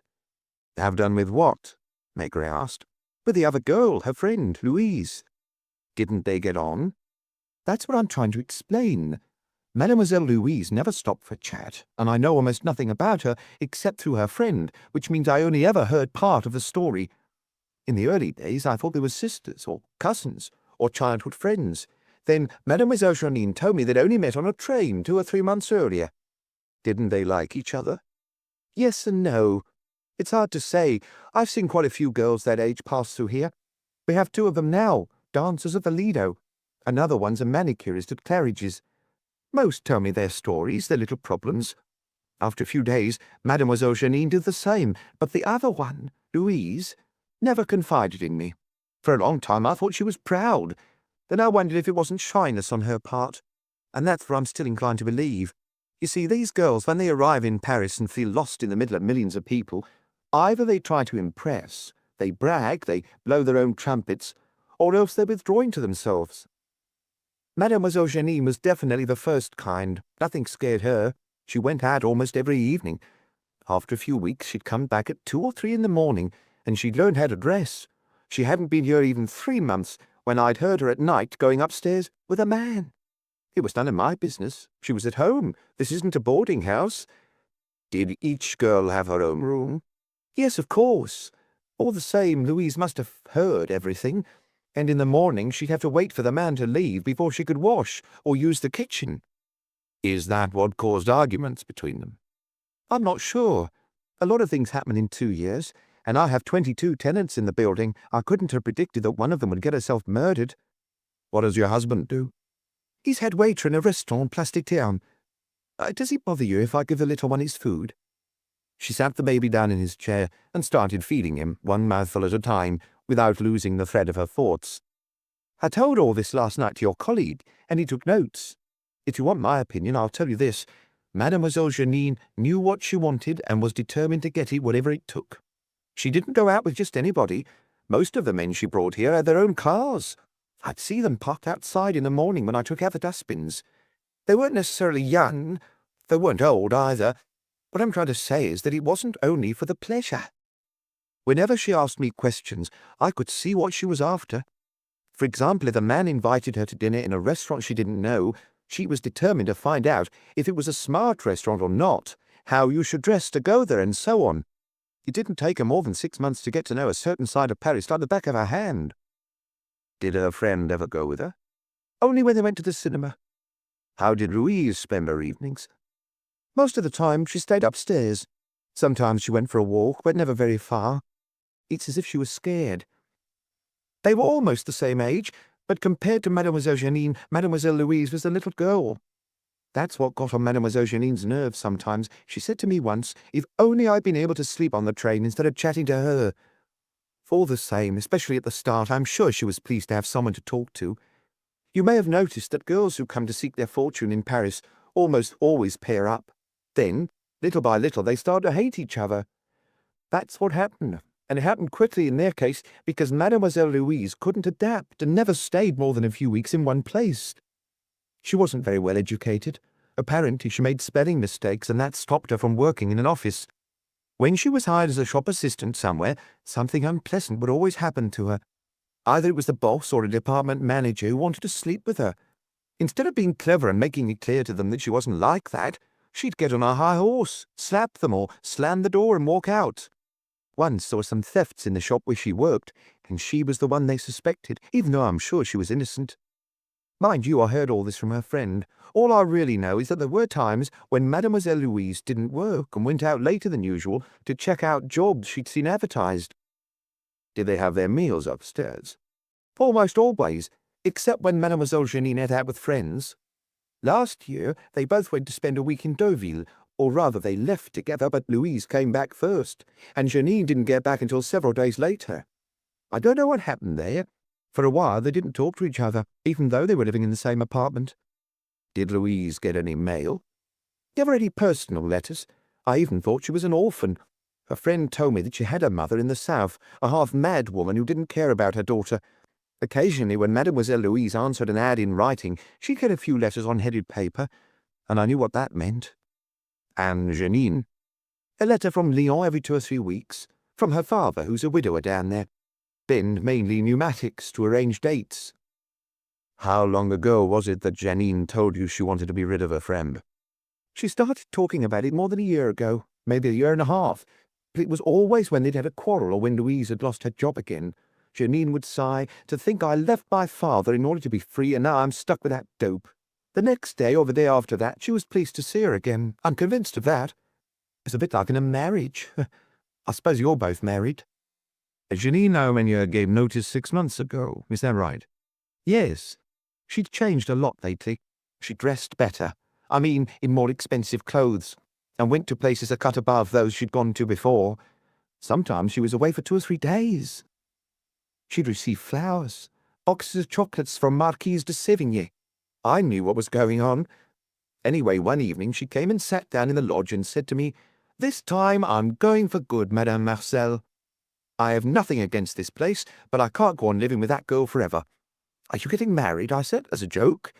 She didn't laugh, but said, "Not immediately, but when it happens you'll find out from the newspapers." She must already have met Monsieur Santoni by then. She was very sure of herself, and her little smile said it all. "Will you invite me to the wedding?" I asked, still joking. "I can't promise to invite you, but I'll send you a nice present." And did she? Maigret asked. "Not yet. She probably will. But anyway, she got what she wanted, and now she's spending her honeymoon in Italy. Oh, to get back to that evening, she told me she was leaving without saying anything to her friend, and that she'd make sure her friend didn't find her. Otherwise, she'll just keep clinging to me. She did what she said she would. She waited until Louise had gone, and then set off with her 2 suitcases.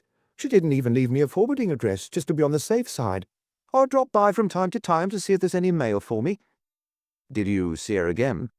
3 or 4 times. Anyway, there was still a few days' rent already paid. The last morning Mademoiselle Louise came to see me and told me she was forced to leave. I admit I felt sorry for her. She didn't cry, but her lips were quivering, and I could see how helpless she was. The only luggage she had was a little blue suitcase. I asked her where she was going, and she said she had no idea. If you want to stay a few more days until I find another tenant, thanks very much, but I prefer not to. That was just like her. I watched her walk away down the street with her suitcase in her hand, and when she turned the corner, I felt like calling her back to give her a little money. Did she also come back to see you?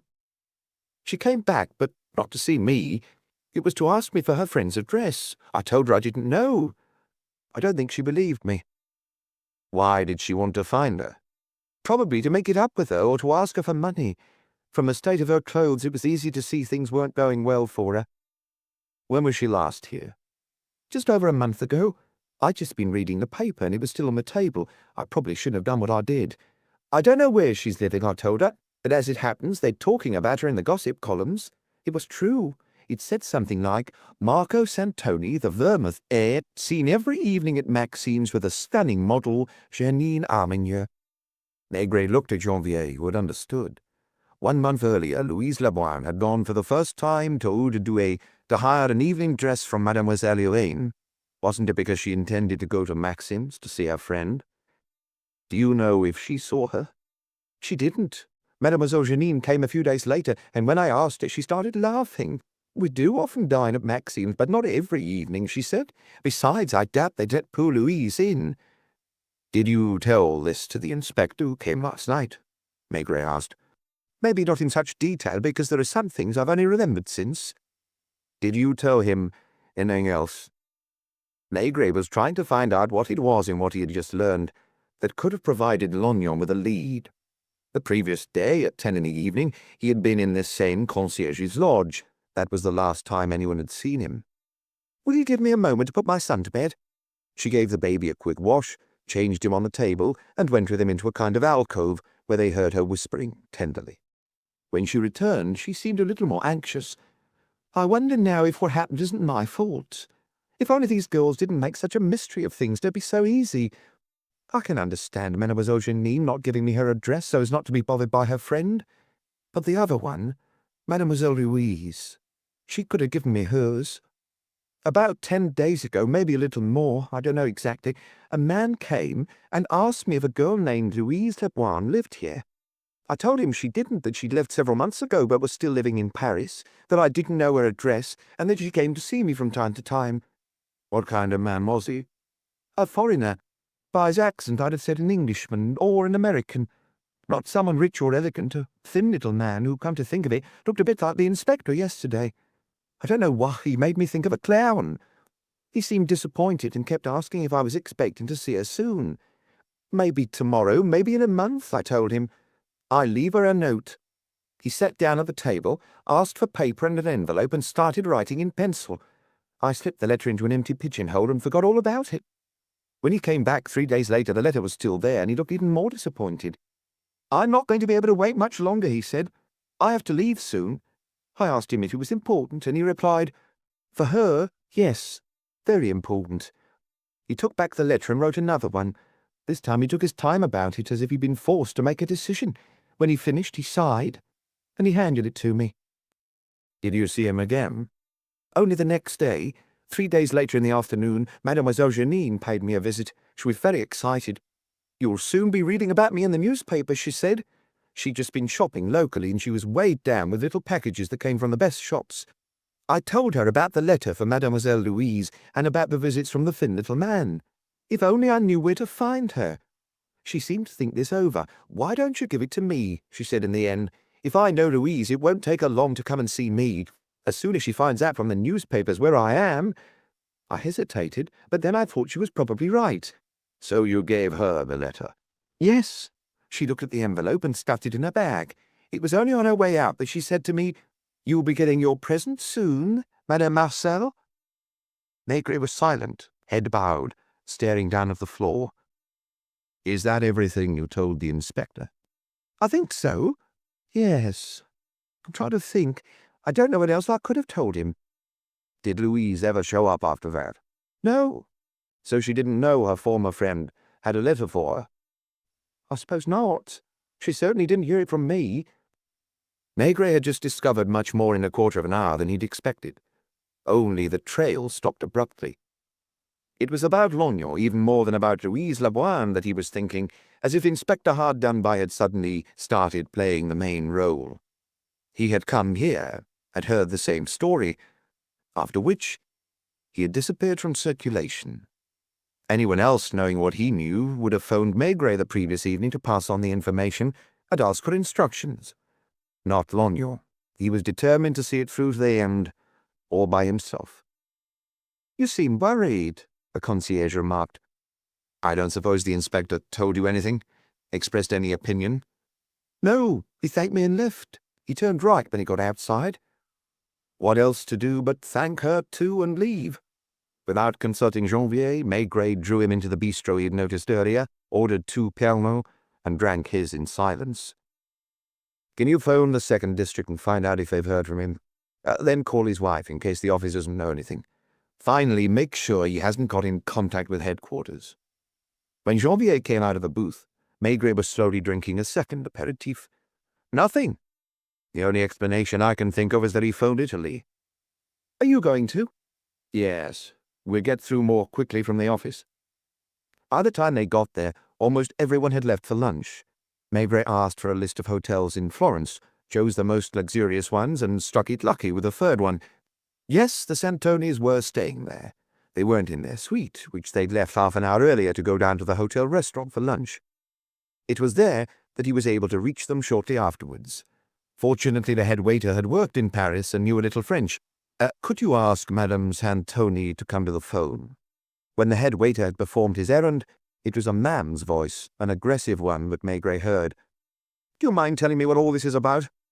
"Who am I speaking to?" "Marco Santoni.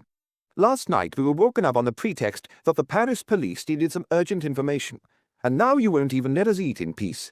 "I apologize, Monsieur Santoni. I'm Detective Chief Inspector Maigret of the Police Judiciaire." "That still doesn't tell me what my wife has to do with—" "This isn't really about her. It just so happens that an old friend of hers has been murdered."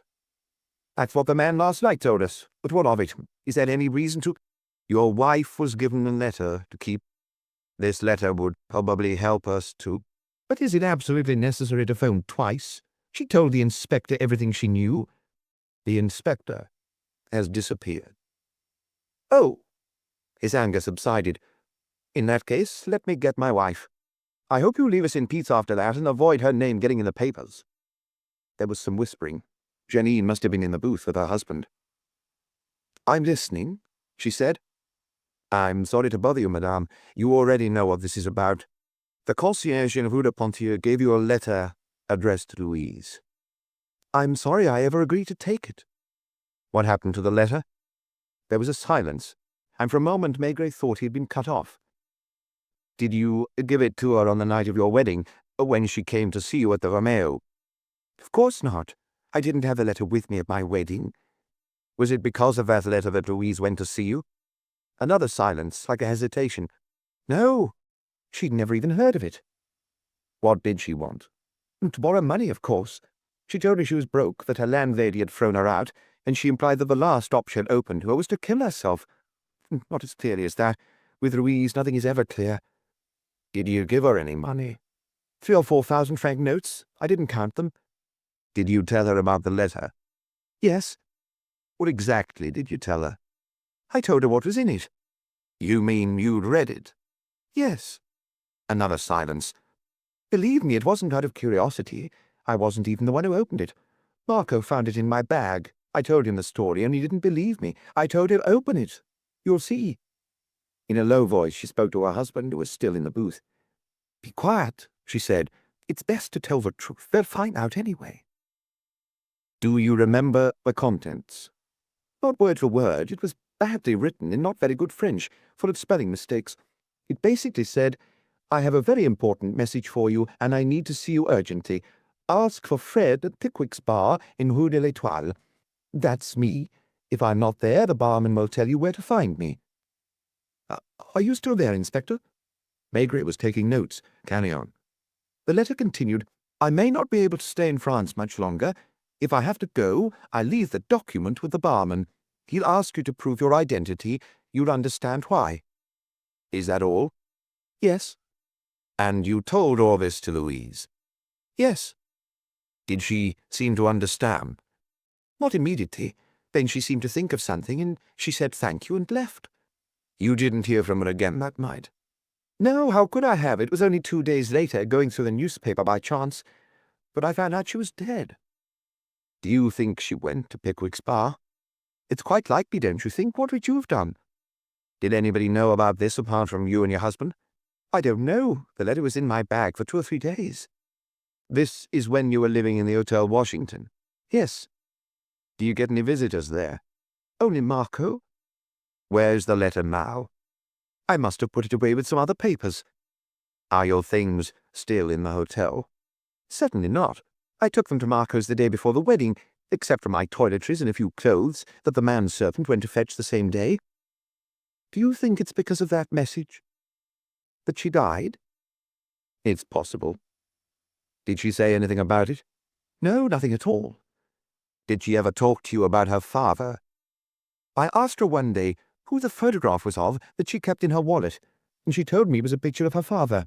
Is he still alive? I pressed her. She looked at me like someone who doesn't feel like talking and prefers to keep things quiet, so I didn't ask her anything more. Another time, when we were talking about our parents, I asked her, "What does your father do?" She looked at me the same way, without saying a word. That's the way she was. She's dead now, and I know we shouldn't speak ill of the dead, but Her husband must have silenced her. I've told you everything I know. I'm very grateful. When are you planning to be back in Paris? In a week. Janvier had followed the conversation on a second receiver. Seems to me we've just discovered Lognon's lead, he said with a thin smile. Do you know Pickwick's bar? I passed it, but I've never gone in. Neither have I. You hungry? More curious than hungry. Maigret opened the door to the next office. Any news of Lognon? He asked Luca. Nothing, Chief. If he calls you, you can reach me at Pickwick's bar in Rue de l'Étoile. I just had a visitor, Chief. The manageress of a rooming house in Rue d'Aboukir. It took her a while to make her mind up. Apparently she's been so busy the last few days she didn't read the newspaper. To cut a long story short, she came to tell us that Louise Laboine lived in her establishment for 4 months. When was this? Recently. She left it 2 months ago. In other words, when she moved to Eau de Clichy? Yes. She was working as a sales assistant in a store on Boulevard Magenta. It's one of those stores that have a bargain section outside on the pavement. The girl spent part of the winter there, ended up catching bronchitis and had to stay in her room for a week. Who looked after her? Nobody. Her room was on the top floor, a kind of attic. The house is a pretty low-class place, mainly used by North Africans. Most of the blanks had been filled in now. It was becoming possible to reconstruct the girl's whole story from the day she had left her mother in Nice to the night she had gone to see Janine at the Vermeil. Are you coming, Janvier? All they still had to do was reconstruct her whereabouts for about 2 hours on the last night. The taxi driver had seen her on Place Saint-Augustin, then on the corner of Boulevard Haussmann and Faubourg Saint-Honoré, still walking in the direction of the Arc de Triomphe. That was the route to take if you wanted to get to Rue de l'Étoile. Louise, who had never been good at organizing her own life, who had placed all her hopes in a girl she had met by chance on a train, had been walking quickly, all alone in the light rain, as if in a hurry to meet her fate. Chapter 8, in which everything happens between people who know what it means to talk, and in which Inspector Dunby once again features. The front of the bar, between a cobbler's shop and a laundry where women could be seen ironing, was so narrow that most people probably passed it without suspecting there was a bar there at all. It was impossible to see inside because the windows were made out of the bottoms of green bottles, and the door, concealed by a dark red curtain, had an old-fashioned lantern over it, on which the words Pickwick's Bar were painted in something resembling Gothic lettering.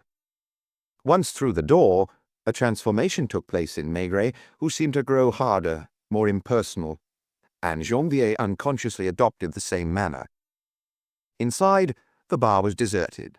The room was long and narrow, and because of the green bottles in the windows and the narrowness of the entrance, it was dark, with just the occasional gleam of light on the woodwork. A man in shirt-sleeves had stood up when they came in, and seemed to be putting something down, probably a sandwich he'd been eating, out of sight behind the bar, when the door had opened. His mouth still full, he watched them advance without saying a word, his face completely inscrutable. He had very black, almost blue hair, thick eyebrows that gave him a stubborn air, and a dimple in his chin as deep as a scar. Maigret seemed to barely look at him, but it was obvious they had recognized each other. This wasn't the first time they had faced one another. He walked slowly to one of the high stools and sat down on it, unbuttoning his coat and pushing his hat back on his head. Janvier did the same. After a silence, the barman asked, "What can I get you?" Maigret looked hesitantly at Janvier. "What about you?" "I'll have what you're having." "Two pair more if you have them." Albert served them, put a carafe of iced water down on the counter, and waited. For a while it looked as if they were going to play the game of seeing who would keep silent the longest. It was Maigret who broke the silence. "What time did Lognon come here?" "I didn't know his name was Lognon. I always heard him called Inspector Hard Done By." "What time was it?" 11, maybe. I didn't look at the clock." "Where did you send him?" "Nowhere." "What did you tell him?" "I answered his questions." Maigret speared some olives from a tray on the counter and ate them one by one, looking as if he was thinking about something else. As soon as he'd entered, and the barman had stood up behind his counter, he had recognized him as a Corsican named Albert Falconi, whom he had sent to prison at least twice on the charge of illegal gambling and once for smuggling gold across the Belgian border. Another time, Falconi had been suspected of killing a member of a Marseille gang in Montmartre, but there had been no evidence against him, and he'd been released. He must have been about 35. On both sides, they avoided pointless words. They were professionals, so to speak, and the sentences they uttered had their full weight of meaning. "When you read the paper on Tuesday, did you recognize the girl?" Albert didn't deny it, didn't admit anything, continued to look at Maigret impassively. "How many customers were here when she came in on Monday night?" Maigret looked down the row of stools in the narrow room. "There are a number of bars like this in Paris, and a passer-by dropping in when they're empty might wonder how they make a living. They get by thanks to a hard core of regular customers, or from more or less the same circles, who are in the habit of meeting there at the same time every day. In the morning, Albert probably didn't bother to open. Most likely he had only just arrived and hadn't finished arranging the bottles. In the evening, on the other hand, all the stools were doubtless occupied, leaving just enough room to squeeze past. At the far end was the top of a steep staircase leading to the basement. The barman, too, seemed to be counting the stools. "It was pretty much full," he said eventually. "Was it between midnight and 1 o'clock?" "Much closer to 1 than midnight." "Had you seen her before?" "That was the first time." Everyone must have turned to Louise and looked her up and down with a degree of curiosity. The few women who frequented the bar were prostitutes, and they were quite different from this girl. Her faded evening gown, and the velvet cape that hadn't been made for her, must surely have caused something of a sensation. "What did she do?" Albert frowned like a man trying to remember. "She sat down." "Where?" He looked again at the stools. "About where you are now. It was the only free seat near the door." "What did she have to drink?" "A martini." "Did she immediately order a martini?" "When I asked her what she was having." "And then?" "She sat there for a while without saying anything." "Did she have a handbag?"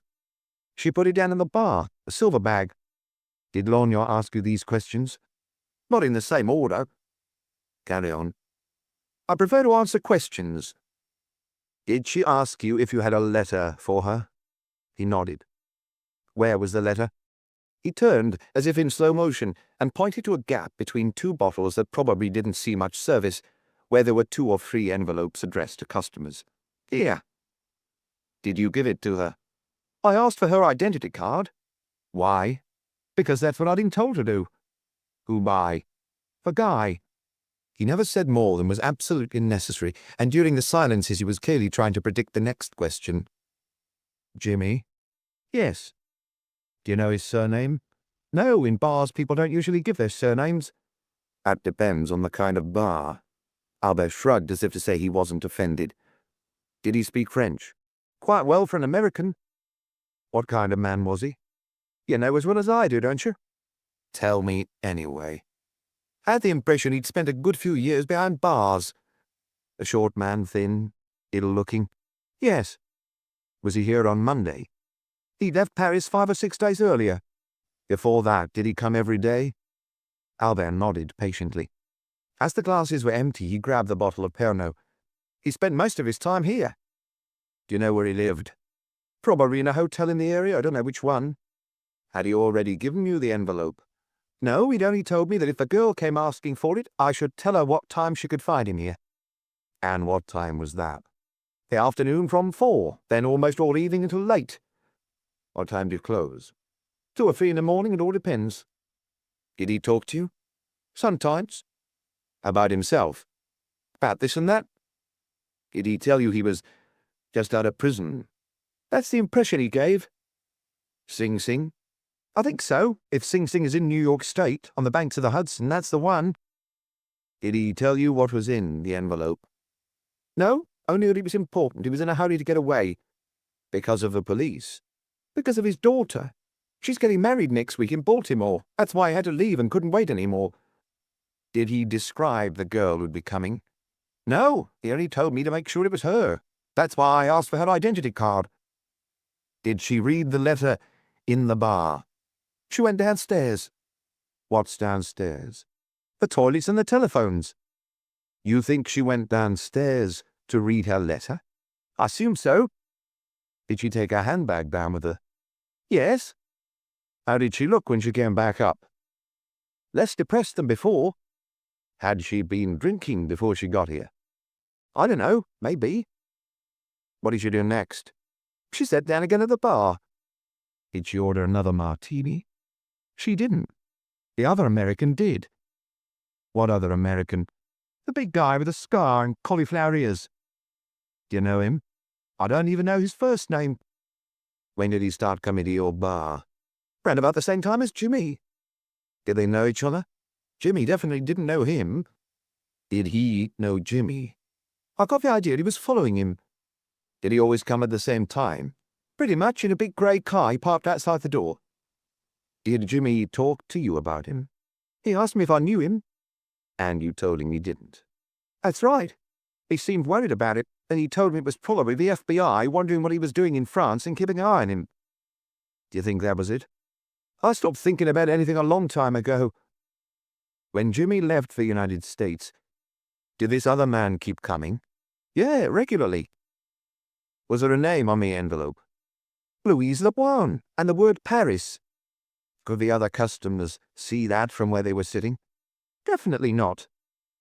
Do you ever leave the bar for a moment? Not when he's full of people. I don't trust anyone. Did he say anything to the girl? He asked her if he could buy her a drink. Did she accept? She looked at me as if she wanted my advice. It was obvious she wasn't used to it. Did you make a sign to her to accept? I didn't make any signs. I just served 2 martinis. Then I was called to the other end of the counter and didn't pay any more attention to them. Did the girl and the American leave together? I think so. In his car. I heard the sound of an engine. Is this all you told Roniel? No, he asked me more questions. What questions? For example, if the guy had made any phone calls. I told him he hadn't. Then if I knew where he lived, I told him I didn't know that either. Finally, if I had any idea where he might have gone. Albert gave Maigret a significant look and waited. Well, now you know as much as Inspector hard done by. The day before, the American had asked me the best way to drive to Brussels. I told him to go via Saint-Denis, Compiègne, then... Is that all? No, maybe an hour before the girl came in, he mentioned Brussels again. This time he wanted to know what the best hotel was. I told him I always stayed at the Palace, opposite the Gare du Nord. What time was it when you told Ronion this? Nearly 1 in the morning. It took longer than with you, because I had customers to serve. Do you have a railway timetable? If it's to find out about trains to Brussels, don't bother. The inspector went downstairs to phone the station. There were no more trains that night. The first was at 5 in the morning. Did he tell you he'd be taking it? He didn't need to tell me. What do you think he did until 5 in the morning? What would you have done? Maigret thought this over. He had just heard about 2 foreigners who both seemed to have lived in the area and who had both discovered Pickwick's bar. Do you think Lorgnon made the rounds of the local hotels? You're the one investigating, aren't you? I'm not responsible for what Inspector Hard Done By gets up to. Janvier, can you go downstairs and phone the Palace Hotel in Brussels? Ask him if they've seen Lorgnon. He would have arrived about 9:30 in the morning. You may still be waiting for the American to get there by car." During Janvier's absence, he didn't say a word, and Albert, as if considering the conversation at an end, sat down behind the bar and resumed eating. Maigret hadn't touched his second drink, but had finished the tray of olives. He was still staring down the length of the room, at the line of stools, the little staircase at the far end, and it was as if he was populating the decor with the people who had been there on Monday night, when Louise Laboine had made her entrance in her blue evening gown and velvet cape, a silver handbag in her hand. His brow was deeply furrowed. Twice he opened his mouth to speak, but both times he thought better of it. More than 10 minutes went by, and the barman had time to finish his meal, collect the breadcrumbs on the counter, and drink the last of his coffee. Grabbing a dubious-looking cloth, he was starting to wipe the dust from the bottles on the shelf when Janvier reappeared. "He's on the line, Chief. Do you want to talk to him?" "There's no point. Tell him he can come back." Janvier hesitated, unable to conceal his surprise, wondering if he had heard correctly, if Maigret had really thought it through. Finally, accustomed to obeying, he turned on his heels, murmuring, "All right." As for Albert, he hadn't registered any surprise, but his features had hardened. He was still mechanically wiping the bottles one by one. He could see Maigret in the mirror behind the shelves, even though he had his back to him. Janvier returned. "Did he object?" Maigret asked. "He started to say something, then changed his mind and just said, 'Well, if it's an order.'" Maigret got down off his stool, buttoned up his coat, and pulled down his hat. "Get dressed, Albert," he said simply. "What?" "I said, get dressed. We're going to take a ride to the Quai des Orfèvres." Albert didn't seem to understand. "I can't leave the bar." "You have a key, don't you?" "What exactly is it you want of me? I've told you all I know." "Do you want us to take you by force?" I'm coming, but—" He sat alone in the back of the little car and didn't say a word throughout the ride. He stared straight ahead like a man trying to understand. Janvier didn't say anything either. Maigret smoked his pipe in silence. Upstairs. He let him into his office first. In front of him he asked Janvier, "What time is it in Washington?" "Must be 8 in the morning." "By the time you get through, even if they give you priority, it'll be nearly 9. I want you to get me the FBI. If Clark's there, try and get him on the line. I'd like to talk to him." He calmly took off his hat and coat and hung them in their cupboard. "You can take your coat off. This may take a while. You still haven't told me why. How long were you in this office the day we talked about the gold ingots?" Albert didn't need to search his memory. 4 hours. "Did you notice anything in Tuesday morning's newspaper?" "The photograph of the girl." "There was another photograph of 3 men, real tough characters, the ones they called the wall breakers. It was 3 o'clock in the morning when they confessed. They'd been in here for a very long time, nearly 20 hours. Maigret went and sat down in his seat and arranged his pipes as if looking for the best one. "You preferred to come clean after 4 hours. Personally, it's all the same to me. There are quite a few of us here. We can take turns, and we have all the time in the world." He dialed the number of the Brasserie Dauphine. "Oh, Maigret here, can you serve me up a few sandwiches and some beer?" "For how many?" He remembered that Janvier hadn't had lunch either. For 2. Right away, yes. 4 beers, of course." He lit his pipe, walked to the window and stood there for a moment, watching the movement of cars and pedestrians on Pont Saint-Michel. Behind him, Albert was lighting a cigarette with a hand he was trying to keep steady. He had the grave air of a man weighing the pros and cons. "What do you want to know?" he asked at last, still hesitant. "Everything." "I told you the truth." "No." Maigret hadn't turned to look at him. Seen like that from the back, he really did seem like a man who has nothing else to do but wait, smoking his pipe and gazing out at the bustle of the street. Albert was silent again. He was silent long enough for the waiter from the brasserie to arrive with his tray, which he put down on the desk. Maigret went and opened the door to the inspector's office. "Janvier?" he called. Janvier appeared. "They're putting the call through in about 20 minutes. "Help yourself. It's for both of us," Maigret said, motioning him into the adjoining office to get his sandwich and his beer. Maigret made himself comfortable and started eating. The roles were reversed. Earlier in Pickwick's bar, it was Albert who had been having lunch behind his counter.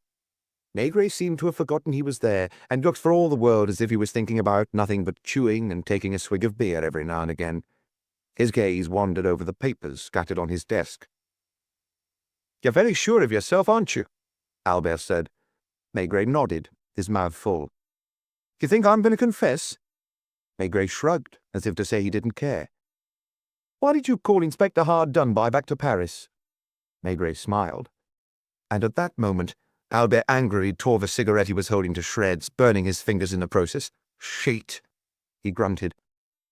He was too tense to remain seated, and stood up, walked to the window, stuck his forehead to the pane of glass, and also now looked at the bustle outside. When he turned, he had made up his mind. His agitation had abated and his muscles had relaxed.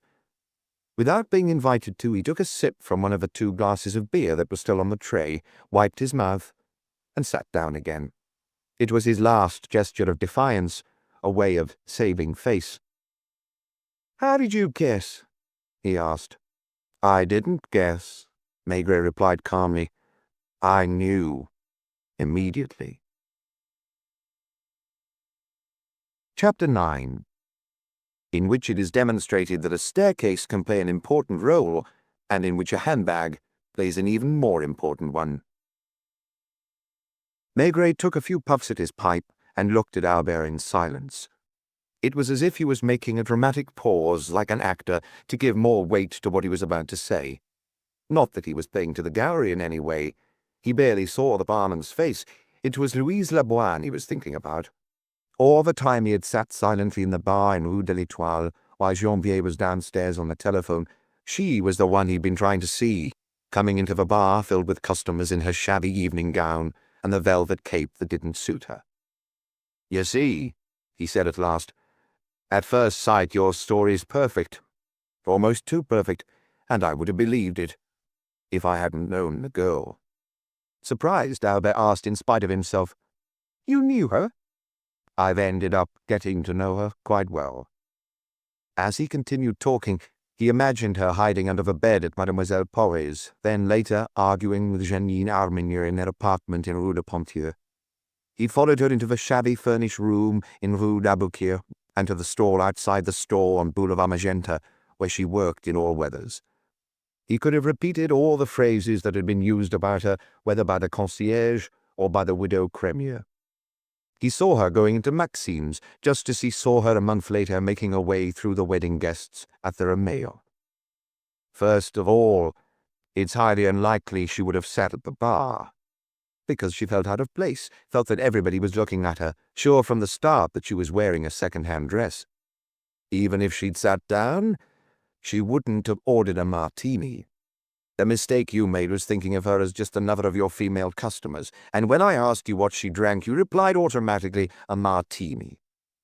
She didn't drink anything, Albert admitted, and she didn't go downstairs to read her letter either.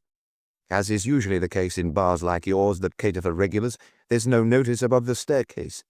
Even if there had been one, I doubt she'd have had the courage to walk past 20 customers, most of whom were probably drunk to a greater or lesser degree. Last, but not least, the newspapers didn't publish all the post-mortem results. They said the dead girl's stomach contained alcohol, without mentioning that the alcohol was rum. Martini is made with gin and vermouth. There was no triumph in Maigret's voice, perhaps because it was still Louise he was thinking about. He spoke in a low voice as if to himself. "Did you really give her the letter?" "I gave her a letter." "You mean an envelope?" "Yes." "With blank paper in it?" "Yes." "When did you open the real letter?" "When I was sure Jimmy had taken the plane for the United States." "Did you have him followed to Orly?" "Yes." "Why? You didn't yet know what it was all about." "A guy who comes out of prison and takes the trouble to cross the ocean in order to give a message to a girl. It had to be something important." "Have you kept the letter?" "No, I destroyed it." Maigret believed him, convinced that Albert wouldn't bother to lie any more. "What did it say?" "Something like, 'I may not have paid much attention to you before now, but one day you'll discover that it was better for you that way. Whatever they tell you about me, don't judge me too severely. Everyone chooses his own path, especially at an age when we're lacking in judgment. and afterwards it's too late. You can trust the person who gives you this letter. By the time you get it, I'll be dead.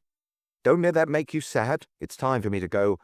I have the consolation of knowing that from now on you'll be well taken care of. As soon as you can, get a passport for the United States. Brooklyn is a borough of New York. You may have heard that at school. There you'll find at the address below a little Polish tailor named—" Albert broke off. Maigret motioned him to continue. "I can't remember." "Yes, you can." "All right, then. Named Lukasek. Go and see him, show him your passport, and he'll hand over to you a certain sum in cash." "Is that all?" "There were also 3 or 4 sentimental phrases I've forgotten." "Do you remember the address?" "Yes. 1214 37th Street. "Who did you tell?" Albert was again tempted to say nothing, but Maigret's eyes were still on him, and he resigned himself. "I showed the letter to a friend." "Who?" "Bianchi." "Is he still with Big Jean?" Bianchi was suspected of being the head of a Corsican gang. Maigret had arrested him at least 10 times, but had only once managed to get him sentenced. True, that had been for 5 years. Maigret stood up and opened the door to the adjoining office. "Is Torrance around?" They went to fetch him. "Take 2 or 3 men with you. Find out if Big Jean is still living in Rue Lepic. There's a chance you'll find Bianchi at her place. If he isn't, make sure she tells you where to find him. Be careful. He's quite capable of defending himself." Albert was listening impassively. "Carry on. What more do you want?" Bianchi couldn't send just anyone to the United States to show up at Lukasek's and demand the money. He suspected that the Pole had instructions and would ask for proof of the girl's identity. It was so obvious that he didn't wait for a reply. "So, you waited for her to show up at Pickwick's?" "We had no intention of killing her." Albert was surprised to hear Maigret reply, "I know that. They were professionals who didn't take unnecessary risks. All they needed was the girl's identity card. Once they had it, they would manage to get a passport for some female associate or other who would take the place of Louise Laboine." "Was Bianchi in your bar?" "Yes." "Did she leave without opening the envelope?" "Yes."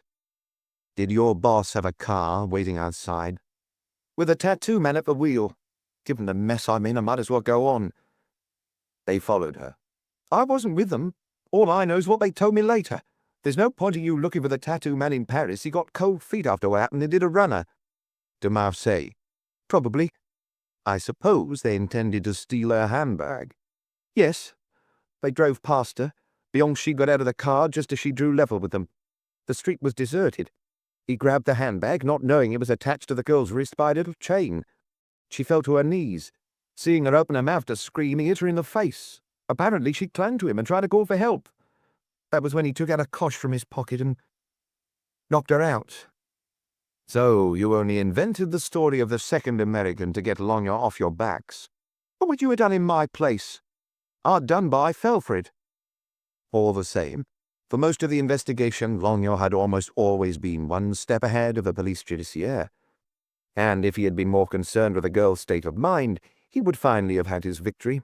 The victory he'd been waiting for so long that he'd stopped believing in it. What was he thinking about now on the train bringing him back from Brussels? He must be blaming his bad luck, more convinced than ever that the whole world was in league against him. Technically, he'd done nothing wrong, and no police training course teaches you how to put yourself in the shoes of a girl brought up in Nice by a half-mad mother.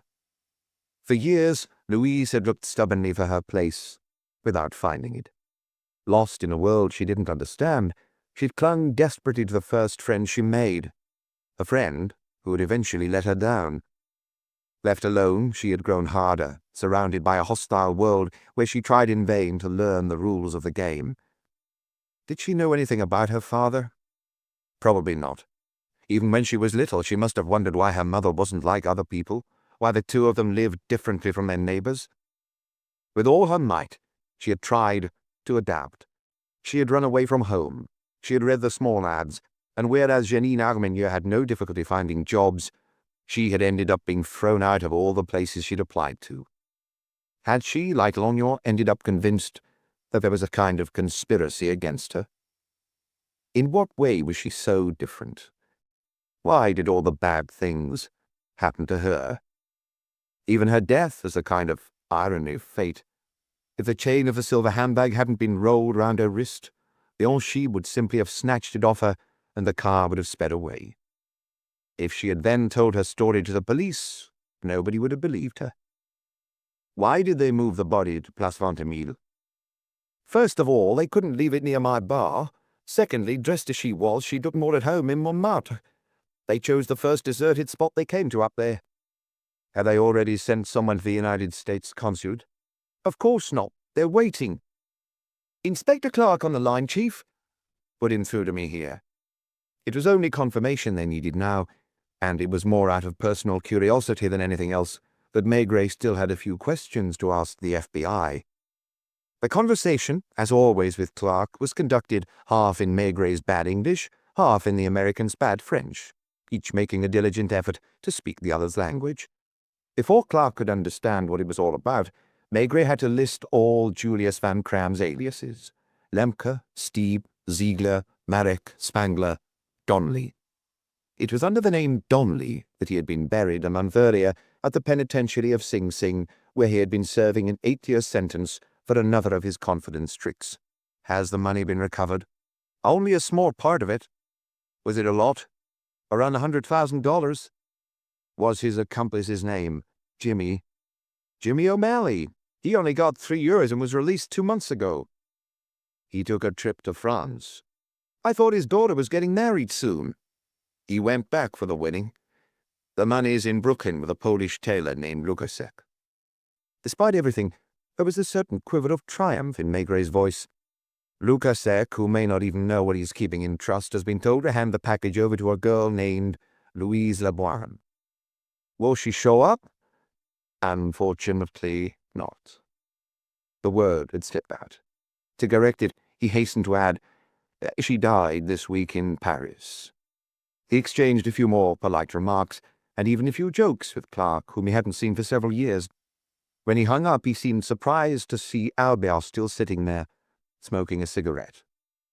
The FBI were almost certainly going to retrieve the money and restore it to some banker it belonged to, or perhaps to an insurance company, because there was a good chance the banker was insured for theft. The little Polish tailor would do a prison term, probably for having taken on the errand. Jimmy O'Malley, instead of attending his daughter's wedding in Baltimore, would resume his place in Sing Sing. Louise's fate had hung on very little. A chain rolled around her wrist. What if Mademoiselle Irene in Rue de Douai had given another kind of bag to the girl who had come one evening to borrow a gown from her? What if she had dropped by Rue de Pontier in time for the letter to be handed over to her personally? Would Louise Leboine have gone to America? What would she have done then with the $100,000? Maigret finished his glass of beer. It was lukewarm. He emptied his pipe, not into the ashtray but into the coal bucket, knocking it against his heel. Can you come in here, Jean-Pierre? He pointed to Albert, who knew immediately what that meant. He was starting to get used to it. Take him to your office, get his statement down, make him sign it, and take him to the cells. I'll phone Judge Camelio. All this was just routine. It was no longer of interest to him. Just as Albert was going out, he called him back. I was forgetting the 3 Pelmos. It's on the house. I wouldn't hear of it. He handed him a few banknotes, saying, as he would have done in the bar in Rue de l'Étoile, keep the change. Just as if he were still behind his counter, too, Albert replied mechanically, Thanks a lot.